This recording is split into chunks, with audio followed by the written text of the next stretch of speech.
Et salut à tous, j'espère que vous allez tous très bien. On se retrouve une nouvelle fois en live pour discuter de l'actualité football. On se retrouve, on est le mercredi 27 mai 2025, 26 pardon, pas 26, carrément on se trompe d'année. J'espère que vous allez tous très bien, j'espère que vous avez passé un bon week-end, une bonne finale de Coupe de France, hein. On revient depuis ce live de vendredi. Mais on est de retour pour discuter d'un peu tout ce qui s'est passé dans l'actualité football. Évidemment, si vous souhaitez, on peut revenir sur la Coupe de France avec l'OGC Nice euh, contre le RC Lens. Évidemment, la victoire du RC Lens. On va parler évidemment du match d'hier entre Nice et Saint-Etienne pour le barrage Ligue 1, Ligue 2. On va parler de certaines sélections qui ont encore annoncé leur liste, hein. On va pas mal revenir, hein, sur ce barrage de merde, évidemment, un beau match de merde hier. On va revenir sur Arsenal, évidemment, hein, la finale de Ligue des Champions approche. On a la finale de Conference League, si je dis pas de bêtises, ce soir, Crystal Palace contre le Rayo Vallecano. On va en parler, hein. J'ai même pas trouvé d'infos par rapport à ça, j'ai même pas vu passer les infos. Et voilà, on est prêt pour parler, pour discuter de l'actualité football, évidemment. On va essayer quand même de trouver quelques infos. On va parler, donc, je disais, des sélections qui ont annoncé leur liste cette semaine. Le Maroc, les États-Unis, l'Espagne, avec aucun joueur du Real. Donc on va en parler évidemment. Voilà. Peut-être aussi la blessure de Léo Messi. Donc voilà, hein, on va parler un peu de tout ça. Si vous avez des questions, évidemment, des affirmations dans le chat, n'hésitez pas à vous manifester, que ça soit sur TikTok et sur Twitch, hein. On est en live sur les deux plateformes. Donc voilà, évidemment, n'hésitez pas. Juste, je suis en train de sélectionner quelques petites news concernant la finale de Conference League, hein, sinon on n'en parlera pas du tout, sachant que c'est pas ce qui nous attire le plus. Normalement, vous voyez, j'ai changé les caméras sur Twitch et sur TikTok, donc c'est peut-être la qualité est peut-être un peu mieux par rapport à avant. Il y a eu la finale aussi de Ligue des Champions féminine, hein, qui a été remportée par le Barça. Si je dis pas de bêtises, donc on pourra en parler aussi, hein. Toujours le football féminin, c'est toujours important d'en parler. J'étais en train de regarder, là on me parle de Roland Garros alors que je suis sur du football. Bref, bref, on va pouvoir démarrer tranquillement. Alors comme ça, on fait 0 tir cadré. Excellent, ça démarre bien. Déjà, je vous ai laissé vendredi après-midi, avant la finale de Coupe de France, où on s'est fait insulter quasiment pendant 2 heures. Donc on est reparti, hein. Je vois qu'il y a du monde, il y a 29 personnes sur le live. Décidément, il y a eu un déclic depuis cette finale de Coupe de France. Et tant mieux, hein, c'est cool d'avoir de plus en plus de personnes, pour en, discuter. Pas du tout, on n'a pas OK, 5 personnes. Bref, donc on va aller sur les matchs d'hier. Donc hier, il y avait évidemment les matchs de barrage entre l'OGC Nice et Saint-Étienne, pour, qui restera ou descendra en Ligue 2. Hem, par rapport à ça donc le match hier s'est fini sur un bon vieux 0-0. J'imagine qu'il y avait que des supporters de Saint-Étienne ou de Nice pour parler vraiment de ce match, pour le regarder, hein, juste. C'était assez terrible. On va aller sur sur les compositions. J'ai perdu 2 heures de ma vie pour une bouse comme ça. Et bah oui, oui, figure-toi que moi j'ai regardé Nice toute la saison, donc on va pas se plaindre non plus. Mais voilà, hein, 2 équipes, hein, qui avaient pas envie de jouer au football, qui avaient peur, hein, pour la suite de cette saison. Donc côté Saint-Étienne, c'était un 4-2-3-1 présenté par Philippe Montagny avec Gauthier Larsonneur, évidemment, dans les cages. C'était pas ouf, tu m'étonnes. Évidemment. En défense, on avait Apia à gauche, Bernauer, le cardinal en défense centrale. À droite, c'était Pedro. Au milieu de terrain, quand même un bon match de ce jeune milieu de terrain, Gadegbekou, si je le prononce bien. Et le milieu de Saint-Etienne a été plutôt bon pour le coup, avec Kanté aussi. En attaque, Davitashvili, Boakier, Lucas Tassin en numéro 9 et Cardona. Cardona, hein, qui s'est donné, hein, même s'il a pas mal de déchets dans cette équipe de Saint-Etienne, il s'est donné, hein, il a fini avec des crampes pour cette fin de match. Florent Tardieu, hein, qui est revenu à temps pour faire au moins son entrée dans le match, hein, un peu le métronome de cette équipe de Saint-Etienne. Côté Nice, bon, c'était du classique pas de Dante pour le coup. On avait cette espèce c'était plutôt à 5 que vraiment ce 4-2-3-1 avec Klaus en tant qu'ailier, hein. Toujours aussi dégueulasse, hein, les compos. Avec Melvin Bard à gauche, Pepra, Opong, Djumaba, Antoine Mendy en défense. Ouais, Antoine Mendy, ouais, c'est vrai qu'il a été vraiment, c'était plutôt un système à 4, hein, parce qu'il était vraiment sur ce côté droit et Jonathan Klaus était assez haut. Morgan Sanson et Hicham Boudaoui au milieu de terrain. Hicham Boudaoui qui n'a pas fait très longtemps sur le terrain, c'est plutôt Charles Van Noot qui est rentré au bout de 10 minutes, hein, sur un coup au visage. Donc Hicham Boudaoui obligé de sortir. En attaque, on avait Thiago Gouveia qui fait son retour, hein, sorti du chapeau, le bon vieux Thiago Gouveia. Pour ses derniers matchs, sûrement du côté de l'OGC Nice. Sofiane Diop qui a été encore assez transparent. Et Mohamed Ali Chaud, niveau transparence, c'était plutôt pas mal aussi. Alors, Nice avait tout donné contre Lens samedi, je pense qu'ils étaient plus fatigués que Saint-Étienne. Pourtant, c'est pas ce qui semblait, hein, sur le terrain. On a vraiment l'air de voir que Saint-Étienne était à bout de force. Vraiment, hein, surtout avec Cardona qui a eu un peu du mal tout le match. C'est bien fait ce que vous avez proposé face à un Saté qui a bien buggé en fin de saison. Ouais, mais Saint-Etienne, bah, c'est ce qu'on avait dit, hein, plutôt vendredi, hein, pour ceux qui voulaient mon avis sur Saint-Etienne. Saint-Etienne, bon, ils finissent troisième de Ligue 1, de Ligue 2, pardon, avec le budget qu'ils ont. Honnêtement, ça joue pas très bien. C'est pas très beau à voir, c'est un peu chiant même. Autant ça s'est un peu bien passé avec Philippe Montagnier au début de saison. Autant là, c'est un peu le Saint-Etienne qu'on avait vu, bah, le même match qu'on avait vu contre Nice en Coupe de France en 32e, si je dis pas de bêtises, où c'était assez chiant. Là, il y avait eu au moins des buts, mais, mais voilà, dans les stades, donc on va le voir, hein. 0 tir cadré pour les deux équipes, hein, 0-0. Un total de 11 tirs sur le match, pas un seul cadré. Une grosse occasion est considérée pour Nice, j'ai même plus l'occasion en tête. Les XG 0,11, 0,24, vraiment du miel, hein, ça pour ceux qui aiment le football, c'est cadeau. Donc voilà, hein. Que dire? Que dire? Pas mal d'imprécisions au niveau des passes, hein, très peu de passes, même un tempo de jeu assez lent, très lent. Donc du coup, zéro arrêt des gardiens de chaque côté, hein, vous voyez. Là dans les stats, pour ceux qui sont sur Twitch, hein, 0-0-0 au niveau des gardiens. Que dire de ce match, hein, voilà, Hicham Boudaoui qui a été blessé. À la 10e minute, après Claude Puel, qui n'a vraiment pas de solution pour le coup, hein, qui fait sortir Thiago Gouveia pour faire rentrer Ali Abdi. Kevin Carlos à la place de Mohamed Ali Chaud. Déjà que Mohamed Ali Chaud, c'était là, euh, peut-être le mec le plus dangereux dans cette équipe de Nice. Alors une fois qu'il est sorti, voilà, Kevin Carlos, bah, qui a été là. Isaac Johnson, pareil. Et Djibril Koulibaly, bah, qui rentre un peu tard dans le match, hein. Je pense qu'il aurait peut-être plus apporté.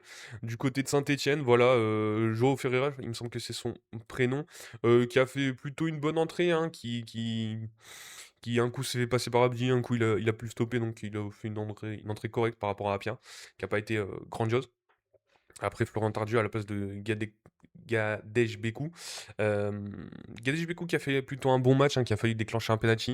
Et Florent Tardieu, voilà, qui est revenu de blessure. Ce match de merde, on peut dire ça. Et après, Moefek qui rentrait à la place de David Tachvili. David Tachvili aussi un peu l'arme avec Lucas Tassin, l'arme de Saint-Etienne. Les deux, vraiment, ils ont été plus que moyens, hein, comme cette équipe de Nice. Donc voilà, tout se jouera à l'Allianz Riviera à huis clos, vraiment les barrages Ligue 1, Ligue 2, hein. Plaisir de football. Ça se jouera à huis clos à Nice. Je crois qu'il y a eu zéro dérogation au final, il y a pas de, ça n'a pas été repoussé ou quoi que ce soit. Donc ça me confirme ce que je vous... Ouais, que l'ambiance, effectivement, que l'ambiance de Saint-Etienne, faut la reconnaître, un très beau tifo. Les craquages en cours de match ou en la fin de match, je sais plus. Et donc voilà. Donc j'avais plutôt vu juste, hein, pour ceux qui étaient là sur le live, euh, la semaine dernière. Voilà, Saint-Étienne, si on prend le match nul à Saint-Étienne avec l'ambiance chaude qu'il y avait, on ne demandait même pas une victoire. Voilà, ça a été fait pour Nice. Derrière, ça jouera à l'Allianz Riviera. Je pense que vu le niveau de jeu de Saint-Étienne, vu le niveau de jeu de Nice, ça ira peut-être alors, je sais pas, peut-être aux prolongations, j'en sais rien. Mais je pense que Nice va rester en Ligue 1. Saint-Étienne, c'est vraiment pas très beau, même si beaucoup de monde déteste Nice, hein, c'est pas beau à voir. Saint-Étienne, c'est pas mieux, donc aucune des deux équipes ne s'est donnée. Effectivement, hein. Vraiment, hein, je sais pas s'il y avait des amateurs de football qui sont ni pour Nice ni pour Saint-Étienne, mais ça a été vraiment un match terrible. Voilà, hein, catastrophique, mais comme toute la saison déjà du côté de Nice, honnêtement, c'est vraiment l'équipe de Nice qu'on a vue toute la saison. Il y a pas eu, autant contre Lens, dans cette finale de Coupe de France, il y a eu un regain de motivation. On a senti des Niçois concentrés, autant là, bon, on a été habitués, quoi. Voilà. Si on peut revenir sur on mérite pas de monter. Bah, je suis plutôt d'accord, hein. Nice est une équipe mauvaise, mais Saint-Étienne ne mérite pas forcément de monter en Ligue 1. En Ligue 1, ouais, avec le budget qu'ils ont, ils sont censés. Bah déjà, ils étaient pas censés finir troisième pour le coup. Puel éclaté. Puel, c'est vrai que il nous a habitués à mieux, au moins du côté de Nice, du côté de Saint-Étienne, hein. Ça a été un peu plus compliqué. Il s'est justifié hein, en conférence de presse quand même par rapport à son passage à Saint-Étienne. Il a des arguments qui sont peut-être entendables quand même. Et on peut lui reconnaître ça. Mais, mais voilà, après, on sait qu'il y a quand même un petit désamour pour Claude Puel du côté de Saint-Étienne. Bon, à Nice, le deuxième passage est pas grandiose non plus. Et bon, on verra ça. Malheureusement, il n'y a pas eu de conférence de presse hein, pour ceux qui suivent hein, d'habitude les réseaux sociaux.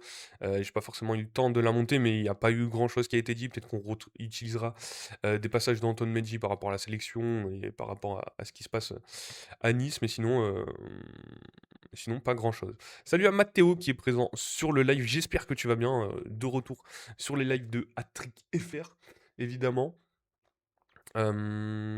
Merci Bast pour le follow, ça fait extrêmement plaisir. Une personne de plus. On est aussi présent sur Twitch, hein. Pour ceux qui sont là sur TikTok, n'hésitez pas. Si vous avez un petit compte Twitch, n'hésitez pas à venir follow, ça fait juste plaisir aussi. Euh, Moi, ça va très bien, écoute, hein.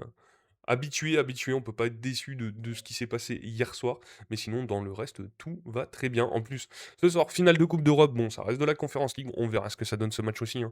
Je m'attends pas à grand-chose. Et évidemment, ce week-end, finale de Ligue des Champions. Et ça, c'est plutôt pas mal. Là, on va enfin retrouver du football et la Coupe du Monde qui se rapproche hein, quand même, hein. Donc c'est plutôt cool. Je sais pas ce que vous en pensez vous, mais c'est plutôt cool quand même. Quand même une petite coupe du monde qui arrive là. Je suis en train de voir les sélections, ça commence à bouger. Désolé, ça fait longtemps que je suis pas venu. Il n'y a pas de problème. On est ensemble tranquillement. Les gens viennent quand ils veulent, ils s'abonnent quand ils veulent. Enfin, vous faites ce que vous voulez sur ce live, hein, si vous voulez discuter, pas discuter, m'écouter, pas m'écouter. Heu, on n'oblige personne. Mais en tout cas, merci d'être présent. Qu'est-ce qu'on va faire? On va faire une petite quand même revue de presse par rapport à ce match et après on va discuter de d'autres choses, hein, parce que ce barrage Liga Ligue 2, je suis pas sûr que ça intéresse tout le monde, même si je pense qu'il y a beaucoup de supporters, de Nice, sur ce live. J'avais quand même oublié la finale tellement, ça va être nul. On parle de Conference League, on parle pas de Ligue des Champions quand même, quand même. Après évidemment pour ceux qui sont sur les lives, qui sont abonnés à la chaîne YouTube ou sur les autres réseaux sociaux, c'est un peu compliqué en ce moment pour moi de faire certaines vidéos. Je suis en plein déménagement, installation, du coup j'ai pas forcément le temps de tout faire en même temps. J'ai promis pas mal de choses que je sais pas si je pourrais tenir, mais mais on va avant ça, déjà, on essaye de faire des lives le matin, donc c'est plutôt pas mal. Mais évidemment, ça reviendra une fois que je serai totalement installé dans mon bel appart. On pourra faire pas mal de choses. Allez, lance. La finale est dans 3 jours, 7h41, 41 minutes. Jamais vu un match aussi éclaté hier. Il y a eu des matchs beaucoup plus éclatés, mais celui-là, c'est vrai il fait partie, hein, un bon top 10, hein. 0 tir cadré du match. La finale est dans 3 jours, hein, hein, hein. Nickel. Bah, si on nous fait un décompte minute par minute, c'est parfait, hein, ça nous fait de l'interaction, c'est génial. En tout cas. La petite revue de presse par rapport à ce match, voilà, 0 tir cadré, 0 41 XG, Saint-Étienne-Nice, un match professionnel français le plus pauvre depuis 2022. Donc ouais, effectivement, un match bien éclaté hier, et depuis longtemps quand même, hein. Si un tir cadré, c'était pour Saint-Étienne. Oui, oui, c'est ça, évidemment, pour Saint-Étienne. Hem, on va écouter les mots de Claude Puel, enfin une partie en tout cas, parce que 4 minutes de Claude Puel, ça peut être vite, très, chiant. Donc on va essayer de mettre le son. Normalement tout est bon, vous avez sur Twitch, TikTok, on va juste mettre en accéléré, comme ça sera, peut-être un peu plus rapide. Sur Deschamps, vous avez regardé un petit peu sur le manque de rythme dans la passe, avec pas assez d'intensité, pas assez de justesse. Globalement, on a été solide sur l'aspect défensif, mais il faudra faire beaucoup mieux avec le ballon, avec, comme je disais, beaucoup d'aspects techniques et de justesse à mettre en œuvre également. Oui. Je sais pas si c'est un avantage. Je pense que simplement, ça laisse des opportunités d'y croire pour les deux équipes, tout simplement. Après, on va jouer également à domicile sans nos supporters. On n'avait pas nos supporters ici à Saint-Etienne, donc un stade tout acquis à la cause des Stéphanois. Et puis, on les aura pas en retour. Donc, il faut que la force et je dirais l'esprit sortent de notre groupe et qu'on soit très, très solide, je dirais. Je dis solide, c'est pas sur un aspect défensif, mais solide dans nos têtes, tous ensemble, pour aller chercher le maintien. Et il faudra en faire plus, comme je disais, être plus juste avec le ballon pour faire mal à cette équipe stéphanoise. Je pense pas que ce soit le positionnement comme ça qui empêche le jeu. Par contre, le jeu était dans première mi-temps, je l'ai trouvé dans de bonnes dispositions, mais comme on n'a pas tenu le ballon et on a eu beaucoup de déchets, on ne l'a pas utilisé de la meilleure des façons. Et même si dans les dispositifs initial sur un côté, avec le déchet qu'on a eu, il n'aurait pas pu s'exprimer non plus. Je pense que c'est un ensemble. On doit faire beaucoup mieux avec le ballon, quel que soit le système, quels que soient les joueurs alignés. Voilà. Après, je dirais que tout est ouvert pour les deux équipes. Et dans un premier temps, faire une première manche avec une égalité à l'extérieur et devant un tel public, ouais, on retiendra ça en priorité, mais bien sûr, il faudra faire beaucoup plus. Et en premier lieu, déjà, on va penser à la récupération parce qu'on enchaîne très vite. Notre troisième match en une semaine, on est dans la chaleur en ce moment et puis voilà, il faudra faire très attention sur ce plan-là également. Non, ça s'est pas fait au dernier moment. Thiago faisait de bonnes choses ces derniers temps. Il était intéressant. On a des petits problèmes avec certains joueurs qui ont des petits pépins également, comme Loucher.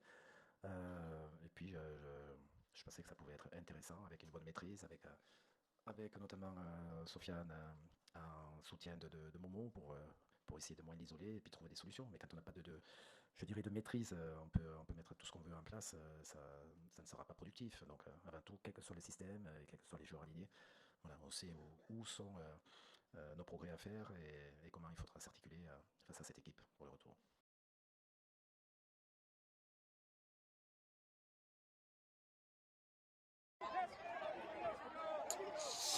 Donc voilà, les mots de Claude Puel par rapport à ce match. On écoutera Philippe Montagnier juste après.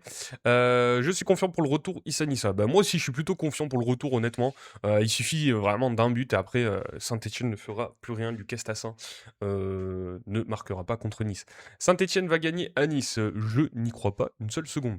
Il ne met pas Gouveia de l'année et là, il le met. Alors, je crois que Thiago Gouveia, il était blessé, mais c'est vrai que ça a été assez étonnant. Pourtant, Thiago Gouveia, les quelques premiers matchs avec Nice, je crois que c'est le seul but de la saison avec Nice, sous Claude Puel en tout cas. Euh, donc pourquoi pas, bon, j'avoue qu'il a encore sorti un Thiago Gouveia du chapeau, encore assez étonnant de la part de Claude Puel. Mais bon, après quand t'as pas le choix, hein, on va juste regarder le banc de Nice. Voilà, t'as Ali Abdi, Salis Abdou-Samed, pardon, Kyle Boudache, qui n'est pas rentré du match, et Djibril Koulibaly qui est rentré à la dernière minute. Bon, Isaac Johnson, Kevin Carlos, à chaque fois, il rentre dans ce match. Incompréhensible. Youssef N'Dachimi, qui a pas l'air d'être revenu du coup à sa forme globale. Et après, il y a Charles Van Hout et Zelazowski, donc le troisième gardien de Nice. À cause d'un match nul comme ça, on va peut-être perdre Boudaoui pour la Coupe du Monde. Ouais, ouais, ouais, ouais. Non, c'est juste un coup à la tête qu'il a pris, sachant que Hicham Boudaoui, il est pas forcément très concerné par l'OGC Nice. Je pense qu'il sera bien présent à la Coupe du Monde. Euh, Donc, qu'est-ce qu'on voulait dire sur ce match? Alors, le barrage aller entre Saint-Etienne et Nice ce mardi est le match le plus pauvre en Ligue G, Ligue 1, Ligue 2 et Playoffs réunis depuis 2022-2023 selon Opta. À Geoffroy Guichard ce mardi soir, le spectacle aura marqué. Saint-Etienne et Nice ont livré une bien pâle copie lors de ce barrage aller Ligue 1, Ligue 2. 51 minutes jouées dans le premier acte, 52 dans le second, mais aucun tir cadré du début à la fin. Les deux équipes ont cumulé 0,41 d'XG, wow. Soit la plus faible valeur d'un match complet de Ligue 1 ou Ligue 2 sur les 4 dernières saisons d'après Opta. Cette année, seuls Grenoble, Bastia et Toulouse. Grenoble-Bastia et Toulouse-Strasbourg s'étaient approchés d'un si faible total. À noter que le 12 décembre 2023, Metz et Brest avaient réussi un exploit avec 0,54 XG. Euh, Saint-Etienne n'a tenté aucun tir dans la surface adverse, ce qui ne lui était arrivé que 2 fois au cours des 20 dernières saisons, en avril 2017 contre le Paris Saint-Germain et en décembre 2024 contre Marseille. Pardon. À chaque fois à domicile, les Verts n'étaient pas parvenus à se montrer dangereux. Mais qui dit panne offensif peut aussi rimer avec solidité défensive. Derrière les 18 clean sheets du PSG cette saison, la SSE suit avec 15, soit le deuxième meilleur total équipe de Ligue 1 et Ligue 2 confondus. Voilà, hein, vraiment des stats catastrophiques, hein. Quelqu'un en dessous qui met c'est possible qu'ils restent en Ligue 2 tous les deux. Non, on a déjà donné Nantes et Metz, hein, à la Ligue 2. Laissez-nous l'OGC Nice. Donc, Claude Puel, on l'a déjà entendu. Ah voilà, les mots de Philippe Montagnier. Pareil, on va le mettre un peu en accéléré, hein, parce que sachant que Philippe Montagnier c'est un peu plus dynamique que Claude Puel, mais ça reste pas ouf non plus. Hop, donc les mots de Philippe Montagnier après le match. L'enjeu, mais deux équipes qui se sont plutôt neutralisées. On va dire que les défenses ont pris le pas sur les attaques, et c'est vrai que je crois 0 tir cadré des deux côtés. Donc au niveau satisfaction, le bloc équipe, l'investissement des joueurs, tous impliqués sur le plan défensif. Après, il nous a manqué un peu de justesse technique, un peu l'étincelle pour amener un peu plus le danger chez l'adversaire. Et c'est ce qu'il faudra faire pour le match retour. Je ne suivais pas tout, on a mis 5-0 à Amiens quand même. Donc ça s'est plutôt bien passé. C'était pas les 4 derniers matchs. Ben, on s'aperçoit qu'on arrive quand même au bout, puis c'est difficile de marquer des buts. Les défenses adverses, je les trouve vraiment très rigoureuses aussi. Et il nous manque un peu l'étincelle, la justesse technique. Et il va falloir qu'on ait ça parce que forcément, pour passer, il va falloir qu'on marque. Même si à 0-0, tout est possible. Je trouve qu'au niveau de l'engagement, au niveau des stats physiques, puisque vous parlez de faire plus, on est plutôt sur les hauts standards. Puis la deuxième mi-temps était quand même assez. On a assez impacté notre adversaire. Le momentum est plutôt à notre. Non, non, je pense que la plus grande difficulté qu'on a eue, c'est dans la surface adverse ou autour de la surface adverse où on n'a pas réussi à créer grand chose, d'ailleurs, comme notre adversaire. Moi, je préfère avoir des supporters dans les stades parce qu'on se rappelle la période Covid qui n'était pas un grand moment pour le foot. Donc, moi, je préfère qu'il y ait des supporters dans les stades. Maintenant, on ne choisit pas, donc la question ne se pose pas. Et la seule réponse, c'est que le terrain est pareil pour les deux équipes et puis les conditions sont les mêmes pour les deux équipes. C'est comme ça et on fera le match comme nos amis niçois à huis clos. Ouais, on n'était pas non plus, après le match d'Amiens, la qualification contre Rodez, on n'était pas non plus en manque de confiance. Par contre, on a vu qu'avec un bel effectif de Nice, on pouvait rivaliser avec forcément une audace offensive un peu supérieure pour espérer l'emporter. Bah, j'espère, oui, il va falloir qu'on regarde ça, ce qu'on doit faire et ce qu'on peut faire, qu'on se lâche un petit peu dès qu'on a le ballon, dès qu'on est aux abords de la surface adverse, avoir plus de justesse technique aussi. Il y a des moments où il y a des bonnes amorces et puis ça s'est vite éteint sur des erreurs techniques, donc il va falloir aussi être bon et concentré techniquement. Coach Louane enchaîne une deuxième titularisation avec Abdoulaye. Comment vous l'avez trouvé ce soir? Bah, je l'ai trouvé de mieux en mieux, hein. C'est un jeune joueur qui prend ses marques et j'ai trouvé c'est peut-être son match le plus abouti ce soir, ça c'est une bonne nouvelle. Et puis on a retrouvé aussi partiellement Flo, on a vu que bon, justement offensivement ça peut nous aider dans tout ce qui est ressorti de balle et dernière passe parce que c'est quand même un joueur important pour nous. Oui, alors ça part non, mais le quatrième arbitre m'a dit qu'en fait il a vu qu'il y avait une petite faute, mais qui n'était pas suffisante pour siffler un penalty, puisque c'était dans la surface, donc il m'était remise en jeu. Après, vous dites, ah bah, vous dire que ça me satisfait, je ne connais pas le plan, et peut-être c'est eux qui ont raison, ils connaissent les règles mieux que moi. Finalement, on a eu une petite faute, mais on n'a pas eu le ballon. Mais peut-être sûrement ils ont raison, hein, parce que M. Bastien, c'est quand même peut-être le meilleur arbitre français, donc il doit connaître le règlement mieux que nous, mais c'est l'explication que j'ai eue du quatrième arbitre. Pour Hervé Cardona, c'était des crampes Oui, ouais, c'était des crampes. Est-ce que Boaki sera là au retour? Oui, il devrait être là au retour, j'espère. Il a l'air d'aller bien. Concernant Benold, qui était absent de la feuille de match, est-ce Ouais. qu'il peut prétendre à jouer On va voir dans les 2 jours à venir, on l'espère, parce qu'on voit avec Denis qui est sorti avec une petite alerte musculaire, on n'a pas pris de risque, mais on voit que sur les côtés, on peut être démunis s'il y a forcément 2 ou 3 absents. Donc on croise les doigts pour que ce soit OK pour vendredi. Voilà, du coup, les mots de Philippe Montagnier, je vois que dans le chat, ça commence à se chauffer. Si on peut rester, tranquille les amis, hein, ne pas s'insulter ou j'en sais rien. Je sais pas ce qui se passe là, Nissa Merda, tout ça. On est, évidemment, comme d'habitude, dans la bienveillance. On vient discuter football et seulement du sport, enfin, sportif et tout ça, mais on n'est pas là pour s'insulter. En tout cas, j'ai trouvé Saint-Étienne faible et fatigué. Saint-Étienne faible et fatigué, exactement. Sachant que la saison a été encore plus longue pour Nice. Saint-Étienne, franchement, avec le budget qu'ils ont, je trouve vraiment une équipe assez mauvaise, hein, personnellement. Nissa Merda, ça ne sert à rien. Euh, Oui, après ces histoires trucs de français-Algérie, là, je sais pas quoi. Bon, si on peut éviter, c'est cool. Alors, la prestation de ce mardi soir contre Nice en barrage aller Ligue 1 Ligue 2 a confirmé la fin de saison poussive des Verts en manque de jambes et à court d'idées sur le plan offensif. Salut, j'ai même pas dit salut à Adrien, Adri le Niçois. Donc bienvenue une nouvelle fois sur le live, hein, plaisir de retrouver plein de gens. Salut à JH qui est présent aussi sur le live, bienvenue, j'espère que tu vas bien, toi aussi. SB69 Gaming qui est présent sur Twitch, bonjour, bonjour, je suis là pour pas là pour longtemps, je suis en poste. Comment vas-tu? J'ai pas regardé le match de Nice-Saint-Etienne. Eh ben, je vais très bien. Écoutez, même après des matchs catastrophiques comme ça, je vais plutôt bien. Match de merde hier, évidemment, entre Nice et Saint-Etienne. On est en train d'en parler. Donc, n'hésite pas à écouter. Mais oui, c'était un vrai match de merde pour les deux équipes. Clairement, 0 tir cadré, on le répète, hein, 11 tirs, 0 cadré, 0,43 d'XG. Voilà, ça, on s'en fiche. Et soudain, les Stéphanois se sont enfin enflammés dans les tribunes à la 89e minute, quand le COP Nord a craqué moult fumigène en déployant la banderole « On ne change pas, on reste les mêmes », c'est ça notre mentalité. Il en va de même de leurs joueurs, ils ont livré une prestation s'inscrivant dans la lignée de leur fin de saison ratée, 3 de leurs 10 derniers matchs gagnés contre 4 nuls et 3 défaites. Au-delà de cet implacable, pardon, le contenu de leur match laisse perplexe. Les Verts semblent lassés de cette saison qui n'en finit pas de s'éterniser, dans les têtes comme dans les jambes. Seul le débutant Louane Gadejbekou, du haut de ses 19 ans, a montré une réelle envie d'aller de l'avant, de bousculer les vents contraires, de provoquer le destin. C'est ce qu'on a dit aussi, hein, donc on est plutôt d'accord avec les observateurs. Pendant que les Niçois s'époumonaient à disputer une finale de Coupe de France, les Stéphanois ont bénéficié. Ah oui, ils ont aussi ça, il y a aussi ça. Ils ont bénéficié de 11 jours pour se préparer depuis leur playoff de Rodez et ça n'a pas empêché de voir Yviron Cardona perclus de crampes dès l'heure de jeu est sortie pour la rentrée de Joshua Dufus. Euh, Cela est mal tombé tant l'attaque a peiné malgré son trio charmant conservé l'été dernier après avoir pourtant effectué l'ascenseur. Notamment en ce qui concerne Lucas Tassin, hein. Lucas Tassin, il aurait pu partir pour je crois qu'il y avait des offres à 20 millions d'euros et ils l'ont quand même conservé. Et, euh, et voilà ce que ça donne pour cette équipe de Saint-Etienne, hein. Pas forcément pour le joueur, mais pour l'équipe de Saint-Etienne au global. Le Paris Saint-Germain de la Ligue 2 n'a tenté aucun tir dans la surface. Cela lui était arrivé seulement 2 fois au cours des 20 dernières années, on en a parlé tout à l'heure. Il n'en a également cadré aucun sans que l'on puisse soupçonner Lucas Tassin et Zuriko Davitashvili de vouloir se préserver de peur de se blesser avant la Coupe du Monde. Le Belge n'a pas été retenu par Rudy Garcia, son sélectionneur, elle est à la Géorgie et s'y est pas qualifié. On a bien défendu, mais il faut que l'on attaque mieux, résume Abdoulaye Kanté. Il s'agit de la recette pour espérer un donné-moi heureux en forme de soulagement miraculeux.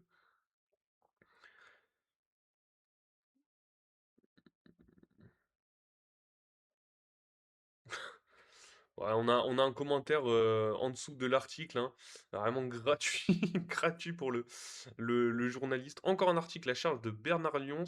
Ils sont les brillants niçois de Ligue des Champions, sachant que Nice n'a pas fait la Ligue des Champions, mais la Ligue Europa. L'enjeu a rattrapé les 22 acteurs et Monsieur Lyons et son gros ventre ne ressortent que lorsqu'il s'agit de critiquer les Verts. Bravo aux joueurs d'avoir joué sous 34 degrés alors qu'il faisait 10 la semaine dernière. Allez les Verts, vivement la saison prochaine. En Ligue 2, évidemment. On n'aurait pas dit un match hier, effectivement. Allez les Verts, non. Allez Nice, plutôt. Après, je comprends pas la compo. Bah, la compo, est-ce qu'on a compris une compo cette année sous Claude Puel? Voire sous Francaise hein, aussi. Hein. Parce qu'autant Claude Puel, on peut le critiquer là depuis qu'il est arrivé, mais autant sous Francaise aussi, c'était pas grandiose. Honnêtement. C'est normal comme résultat. Oui, après le CSKA Moscou a proposé 25 millions pour cet été. Voilà, effectivement, hein, je crois qu'il y avait même le Paris FC, je crois qu'ils avaient proposé une belle somme aussi pour Lucas Tassin et ils avaient quand même réussi à le garder. Oui, j'étais en tour préliminaire de LDC, mais pas en Ligue des Champions en phase de ligue, quoi. On n'a rien à faire en Ligue 1. Alors, JA, je sais pas si tu parles de Saint-Étienne ou de Nice, mais quoi qu'il arrive, aucune des deux équipes, là, pour le coup, non niveau Ligue 1, hein. On aurait dû gagner, je suis désolé. Honnêtement, le match nul hein, est plutôt logique. En quelle année tu mets Gouvéa qui n'a pas joué depuis? Oui, de Sainté. Oui, Sainté n'a rien à faire en Ligue 1, honnêtement, vu le front de jeu. Mais bon, on se dit que depuis que... franchement, il y avait bien Metz et Nantes l'année dernière. Bon, Saint-Étienne ne ferait pas tâche. Tu pourrais aller faire un test si j'ai réussi à mettre correctement pour qu'on puisse s'abonner à mon compte. Et écoute, on va faire ça tout de suite, mon ami. SB69 Gaming, regarde, on fait ça en direct live. S'abonner, effectivement, on peut s'abonner sur ta chaîne Twitch. Hop là, je suis désolé, il y a du son qui s'est mis en place.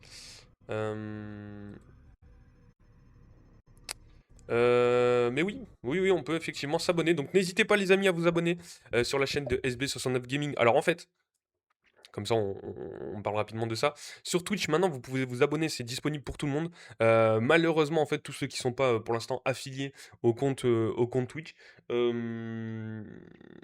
ouais, ceux qui sont pas affiliés sur les comptes Twitch, en fait, les gens peuvent s'abonner. Vous pouvez utiliser cet argent pour vous réabonner à d'autres chaînes, mais vous pouvez pas toucher votre argent. Et il y a encore des avantages que vous n'avez pas débloqués, c'est-à-dire les pubs, tout ça. Mais c'est vrai que maintenant, tout le monde peut s'abonner à n'importe quelle chaîne Twitch. Voilà, les amis, pour la petite info. Donc n'hésitez pas, SB69 Gaming sur Twitch, à vous abonner. Et venez vous abonner aussi sur ma chaîne Twitch, quand même, les amis de TikTok. Ou même le follow, ça fait toujours plaisir, hein, c'est gratuit sur Twitch. Donc ça nous aide beaucoup pour continuer dans dans notre, dans notre, j'ai pas les mots, mais vous m'avez compris quoi. Ça nous aide beaucoup en tout cas pour continuer à faire nos lives, voilà, et à faire avancer nos médias. Euh,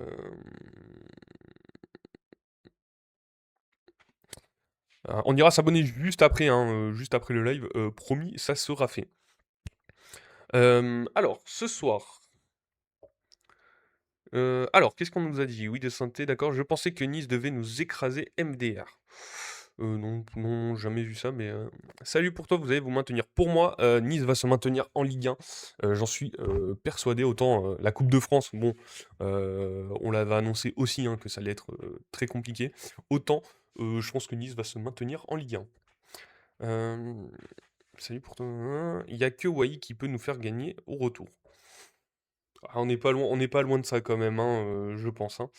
Ce soir Crystal Palace Rayo. Ce soir Crystal Palace Rayo Vallecano. On va en parler sûrement juste après, mais si vous voulez déjà un petit prono, je vois bien quand même Crystal Palace hein, s'imposer.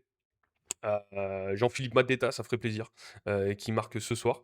Donc voilà, on en parle juste après. On a une petite revue de presse, donc n'hésitez pas à rester sur le live concernant la finale de Conference League. Hem, on verra évidemment match retour, hein, pour Nice, c'est vendredi soir, hein, même heure sur Ligue 1+ et beIN. Donc soyez au rendez-vous. Normalement, pour conclure, cette saison de Ligue 1, on aura une émission la semaine prochaine. J'aimerais bien en tout cas faire une émission la semaine prochaine, la dernière de Farmers Trick, sur la chaîne YouTube pour faire un bilan de la saison de Ligue 1 et un point final, concernant ces barrages et la saison de l'OGC Nice. Donc restez branchés, je vous tiendrai au courant si ça se fait ou pas. Hem, Ces supporters niçois nous l'ont bien fait comprendre. Non, non, alors ça, c'est truc de commentaires nuls là, c'est vraiment à mon avis, c'est des gens sur X ou des trucs comme ça. Et les gens ont envie de lire que ce qu'ils ont envie d'entendre, hem, que ce qu'ils ont envie de voir, hein. Je suis pas sûr que voilà, on était censé écraser Saint-Étienne. Mais en tout cas, voilà. Le match était de niveau médiocre pour deux équipes qui sont mauvaises. Nice est mauvais cette saison. Saint-Etienne, ils ont été mauvais toute la saison aussi. Ils finissent troisième de Ligue 2 parce qu'ils ont un budget colossal par rapport à la Ligue 2. Et c'est même scandaleux le niveau que Saint-Etienne affiche. Et alors, le niveau de Nice, j'en parle même pas, hein, eux aussi pareil, hein, vu l'argent qui est dépensé pour certains joueurs, c'est scandaleux le niveau de Nice cette saison. Non, il faut pas descendre. J'ai pas envie de voir de la Ligue 2 l'année prochaine à l'Alliance. Je n'ai pas envie de descendre. Je veux pas voir. Avec tout le respect qu'on a pour la Ligue 2, je n'ai pas du tout envie de voir ça la saison prochaine. Tu en as pensé quoi du match d'hier? Bah, c'est ce qu'on a dit, un match de merde. Match de merde, y a rien d'autre à dire. J'attends vraiment la finale de Ligue des Champions pour au moins et la Coupe du Monde pour voir des matchs de football, quoi. Parce que ce soir aussi, hein, on parlait de Crystal Palace, Rayo Vallecano, je m'attends pas au match de l'année non plus. Voilà. Alors.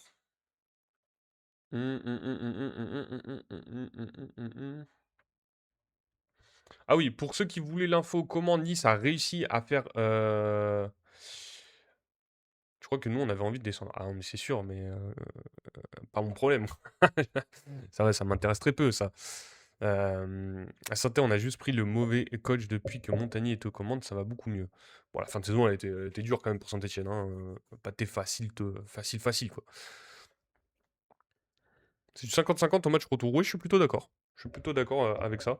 Ce sera ouais, ouais, du 50-50. Même si du coup, entre guillemets, c'est à domicile pour Nice, pas de supporters, bon.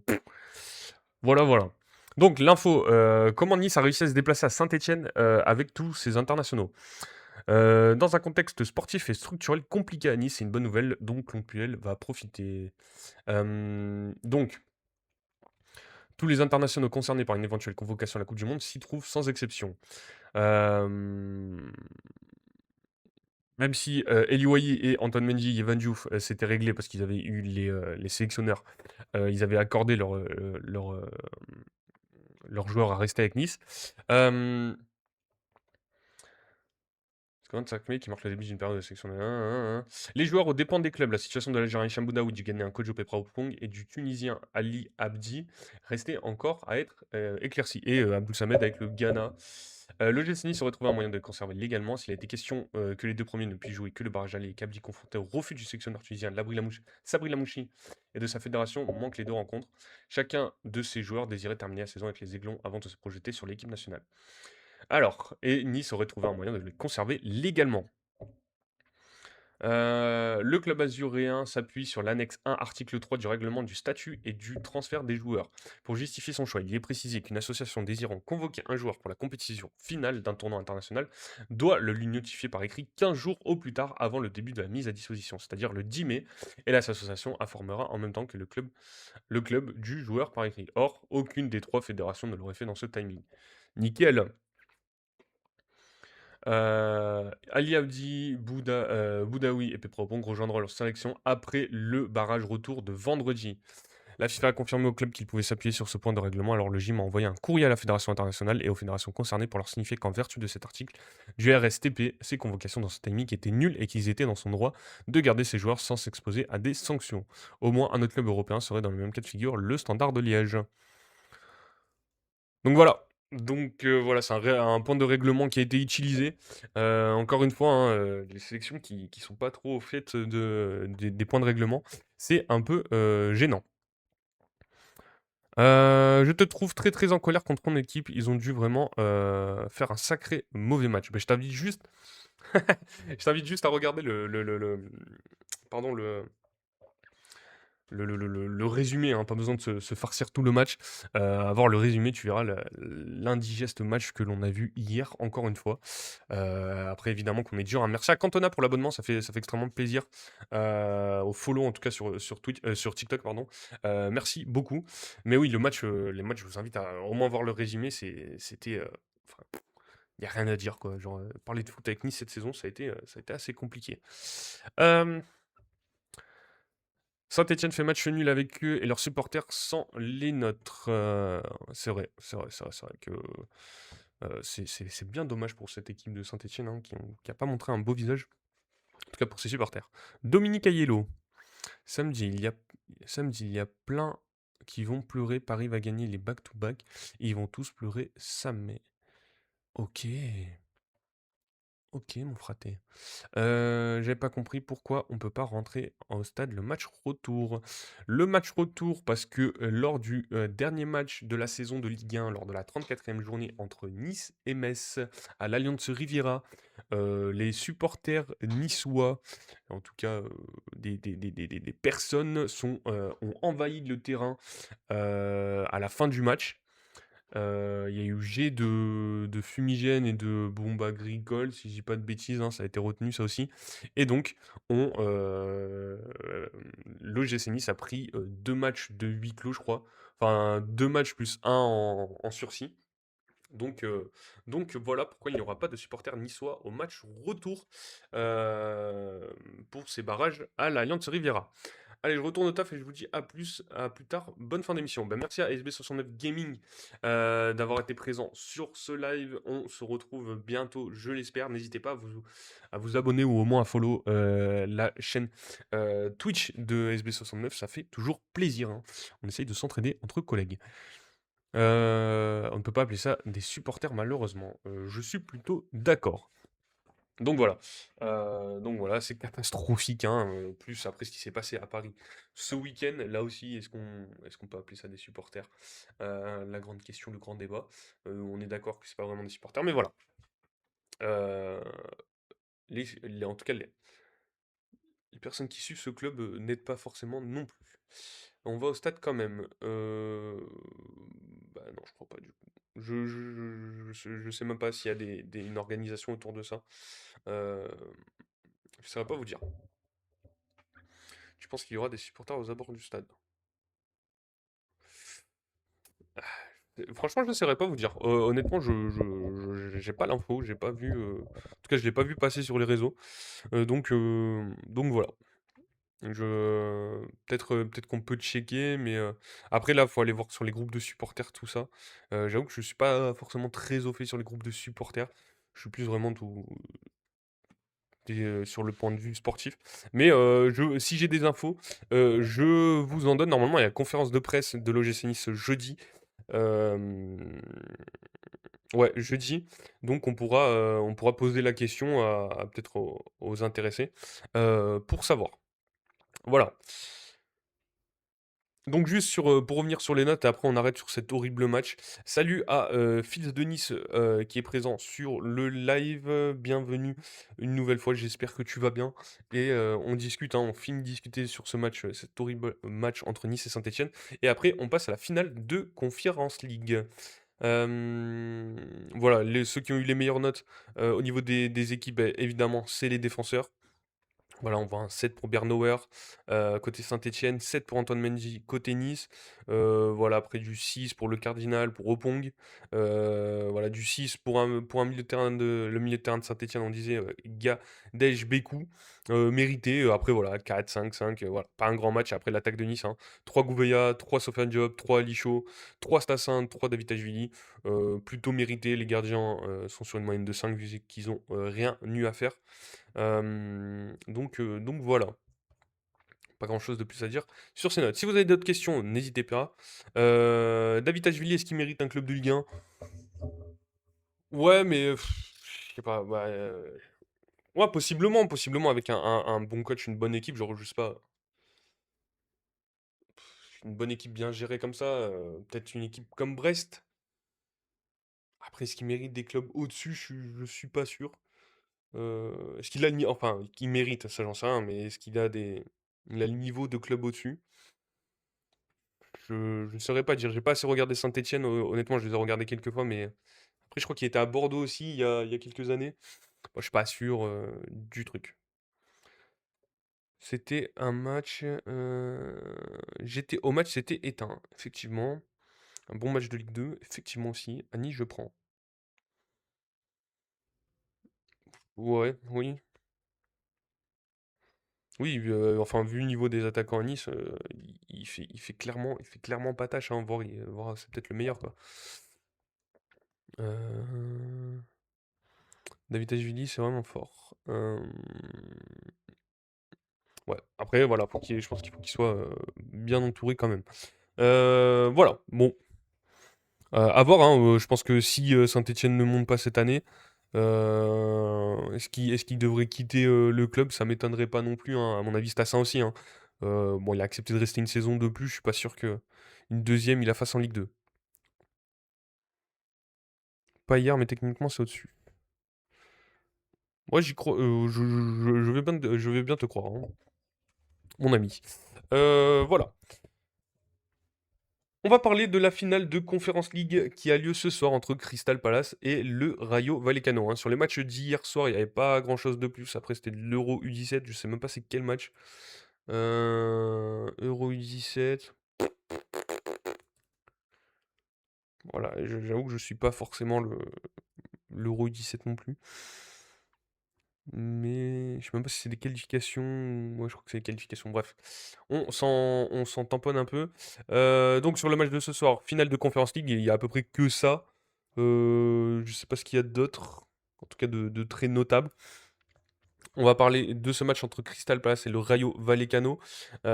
Évidemment, enfin, moi j'aimerais bien que Crystal Palace gagne, hein, par rapport à Jean-Philippe Mateta, hein. Vous savez que c'est un joueur qu'on a suivi un peu toute la saison et que moi j'ai beaucoup aimé. Je suis très content qu'il soit convoqué avec l'équipe de France. Bon, évidemment, il est là par concours de circonstances, mais pour le coup, je suis très content qu'il soit avec les Bleus. Voilà, sur les compos probables, le 3-4-1, 3-4-2-1 de pas Bruno Sosa, c'est Oliver Glasner avec Dean Anderson dans les cages, Maxence Lacroix aussi, qui est présent avec l'équipe de France. On a Riyad en défense centrale et Jordi Cambo aussi, bien là, enfin qui sera possiblement là sur le terrain ce soir. Au milieu de terrain, on a Kamada Wharton, là je pense que c'est du classique, Munoz à droite, à gauche Mitchell, et en attaque, Pinault, Jérémy Pinault, heu, Jean-Philippe Mateta et Ismaïl Assar.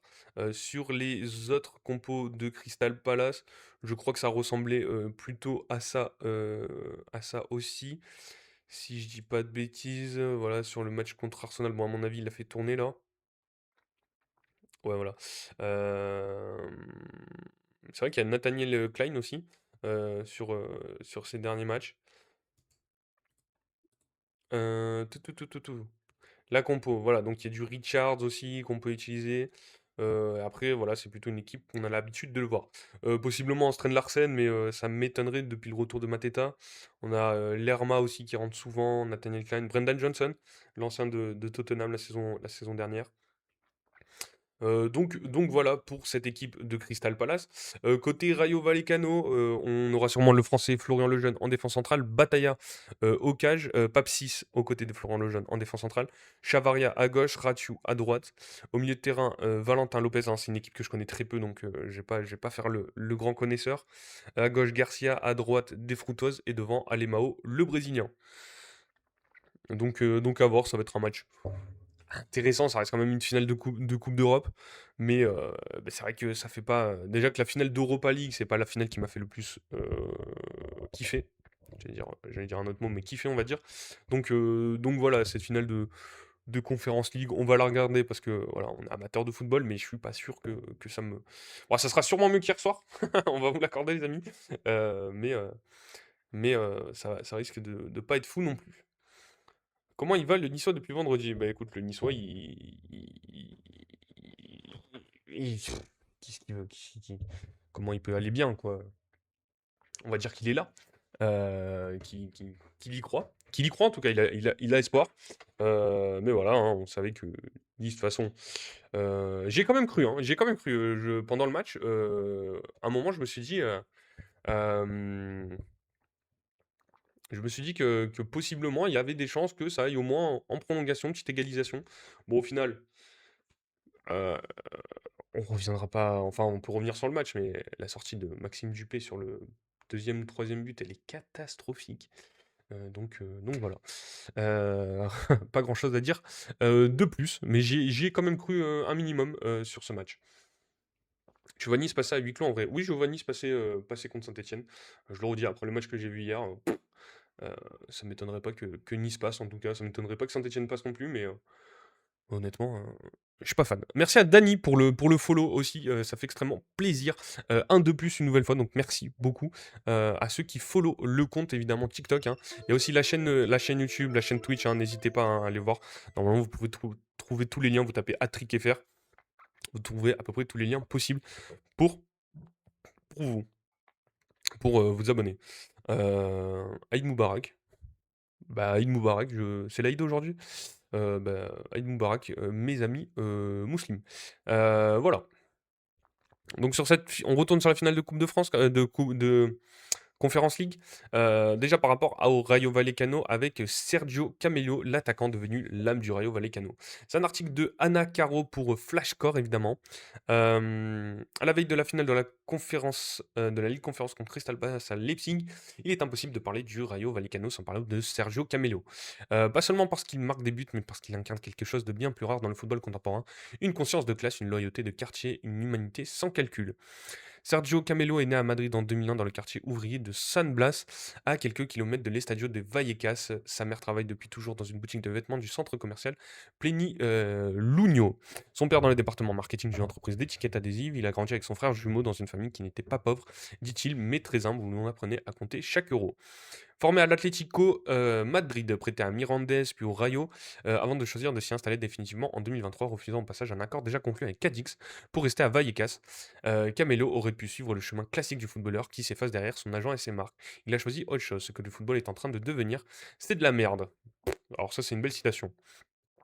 Dans un monde où les joueurs apprennent à ne rien dire pour ne froisser personne, Camelo parle. Après un match contre le Real Sociedad, à l'arbitrage controversé devant les micros de DAZN, il a lâché sans filtre qu'il était beau le football quand c'était du football, quand j'étais enfant, c'était autre chose. Ce que les gens d'en haut veulent en faire, c'est de la merde. Avant, les protagonistes, c'était les joueurs. Maintenant, on va au VAR pour une action qui n'est pas claire, ce n'était pas penalty. C'est une punition terrible. On se vante d'avoir le meilleur championnat du monde, mais on se trompe sur ce qu'on fait souffrir ce qu'on fait souffrir les gens qui paient. Wow. D'accord. Et puis il y a cette phrase devenue virale prononcée devant ABC qui résume mieux que n'importe quelle déclaration politique ce qu'il est. Interrogé sur sa gestion de l'argent, il a répondu: Tu ne me verras, tu ne me verras pas habillé en marque et m'acheter un t-shirt à 600 euros quand ma mère gagne 700 euros par mois. Dans ce cas, je prends les 600 euros et je les donne à ma mère. Il ajouta aussi simplement: Je n'ai pas de montre, je ne peux pas avoir une montre très chère et voir que mon frère n'en a pas. Bon, ça, après, c'est chacun sa vision, mais à partir du moment où tu gagnes bien ta vie, dans ton club, tu peux donner de l'argent à ta mère et te faire plaisir aussi. Hem, c'est sûr que si tu te payes des t-shirts à 600 euros et que tu donnerais à tes parents, bon, ça reste catastrophique. Mais c'est une très belle mentalité quand même. Le Rayo, le dernier vestige du football d'avant.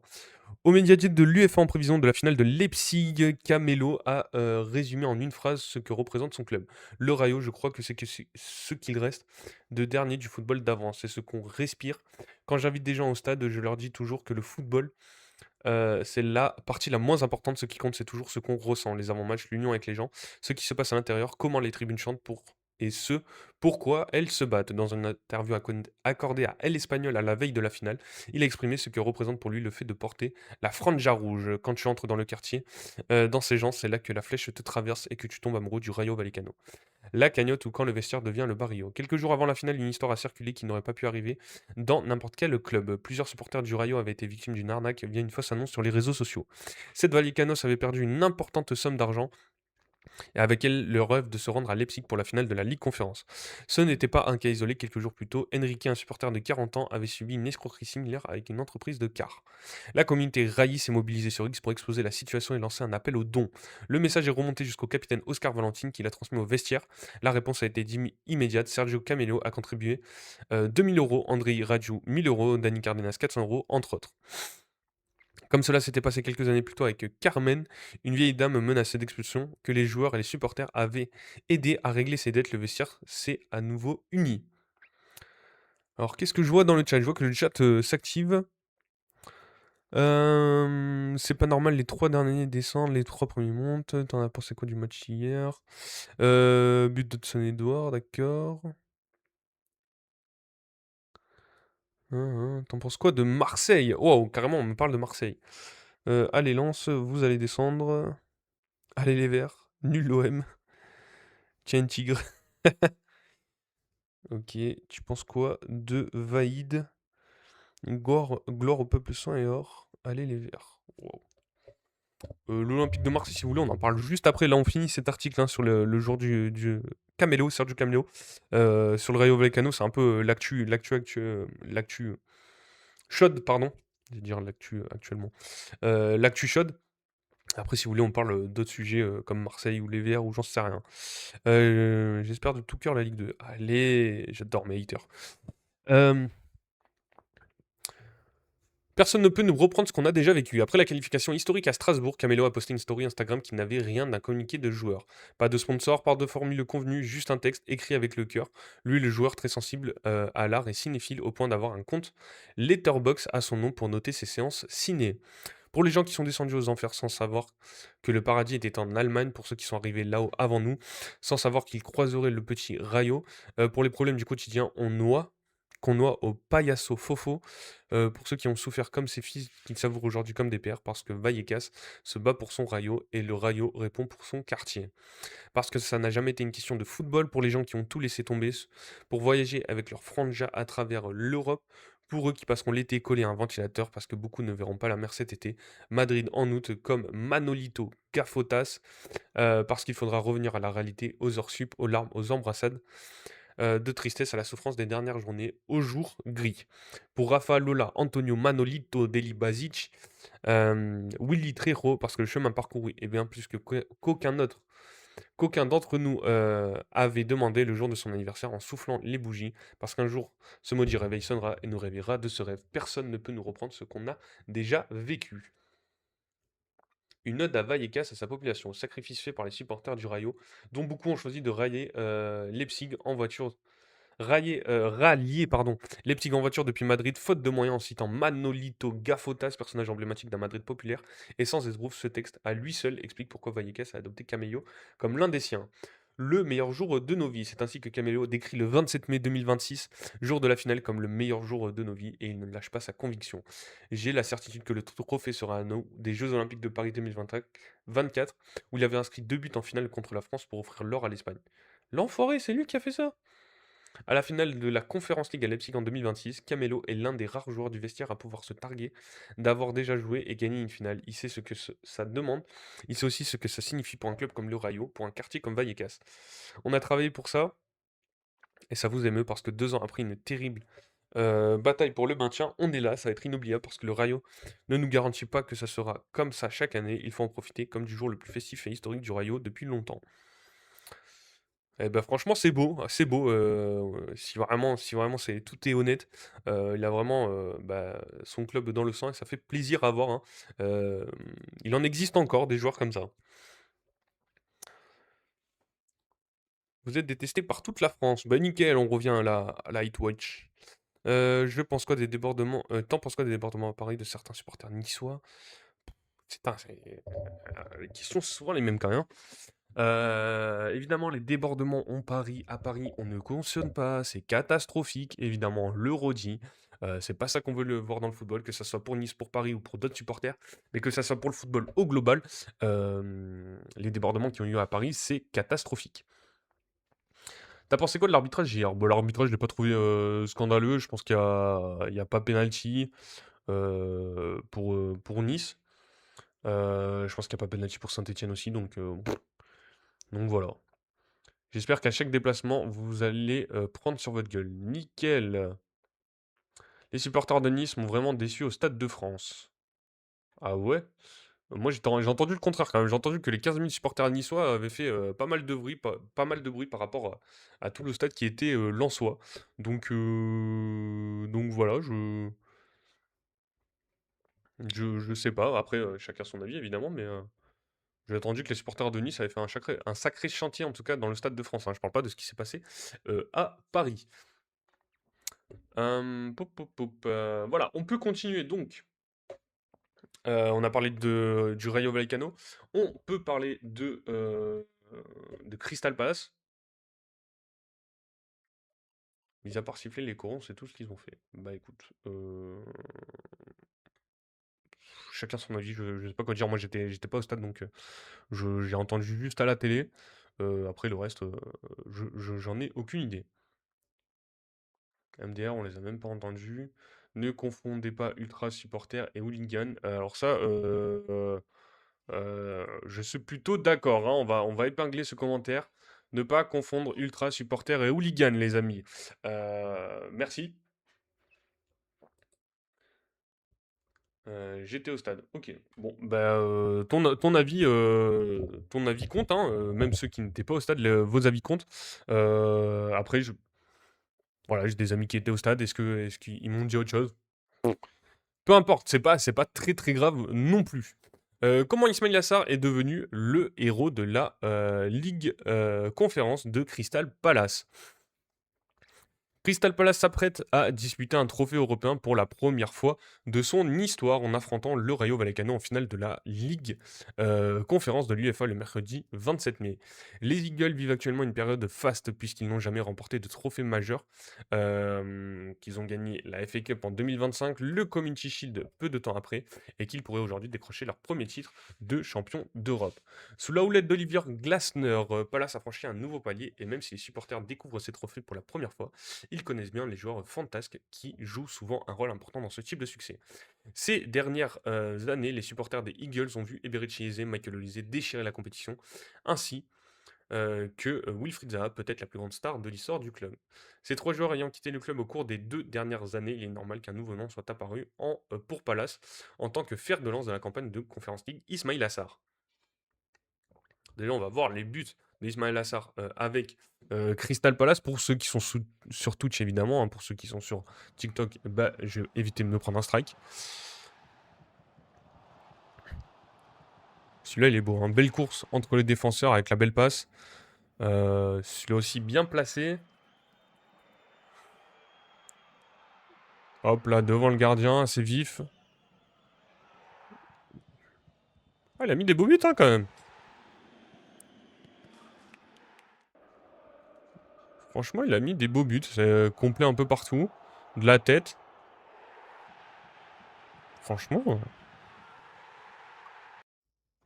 chapeau. Chapeau, non, franchement, chapeau. Il a mis 9 beaux buts. 21 buts, toutes compétitions confondues. Plutôt pas mal, hein. Ismail Assar, il nous a pas forcément habitués à ça aussi. Hein. Le fait de devoir jongler avec un calendrier européen peut faire le bonheur ou le malheur de certains joueurs.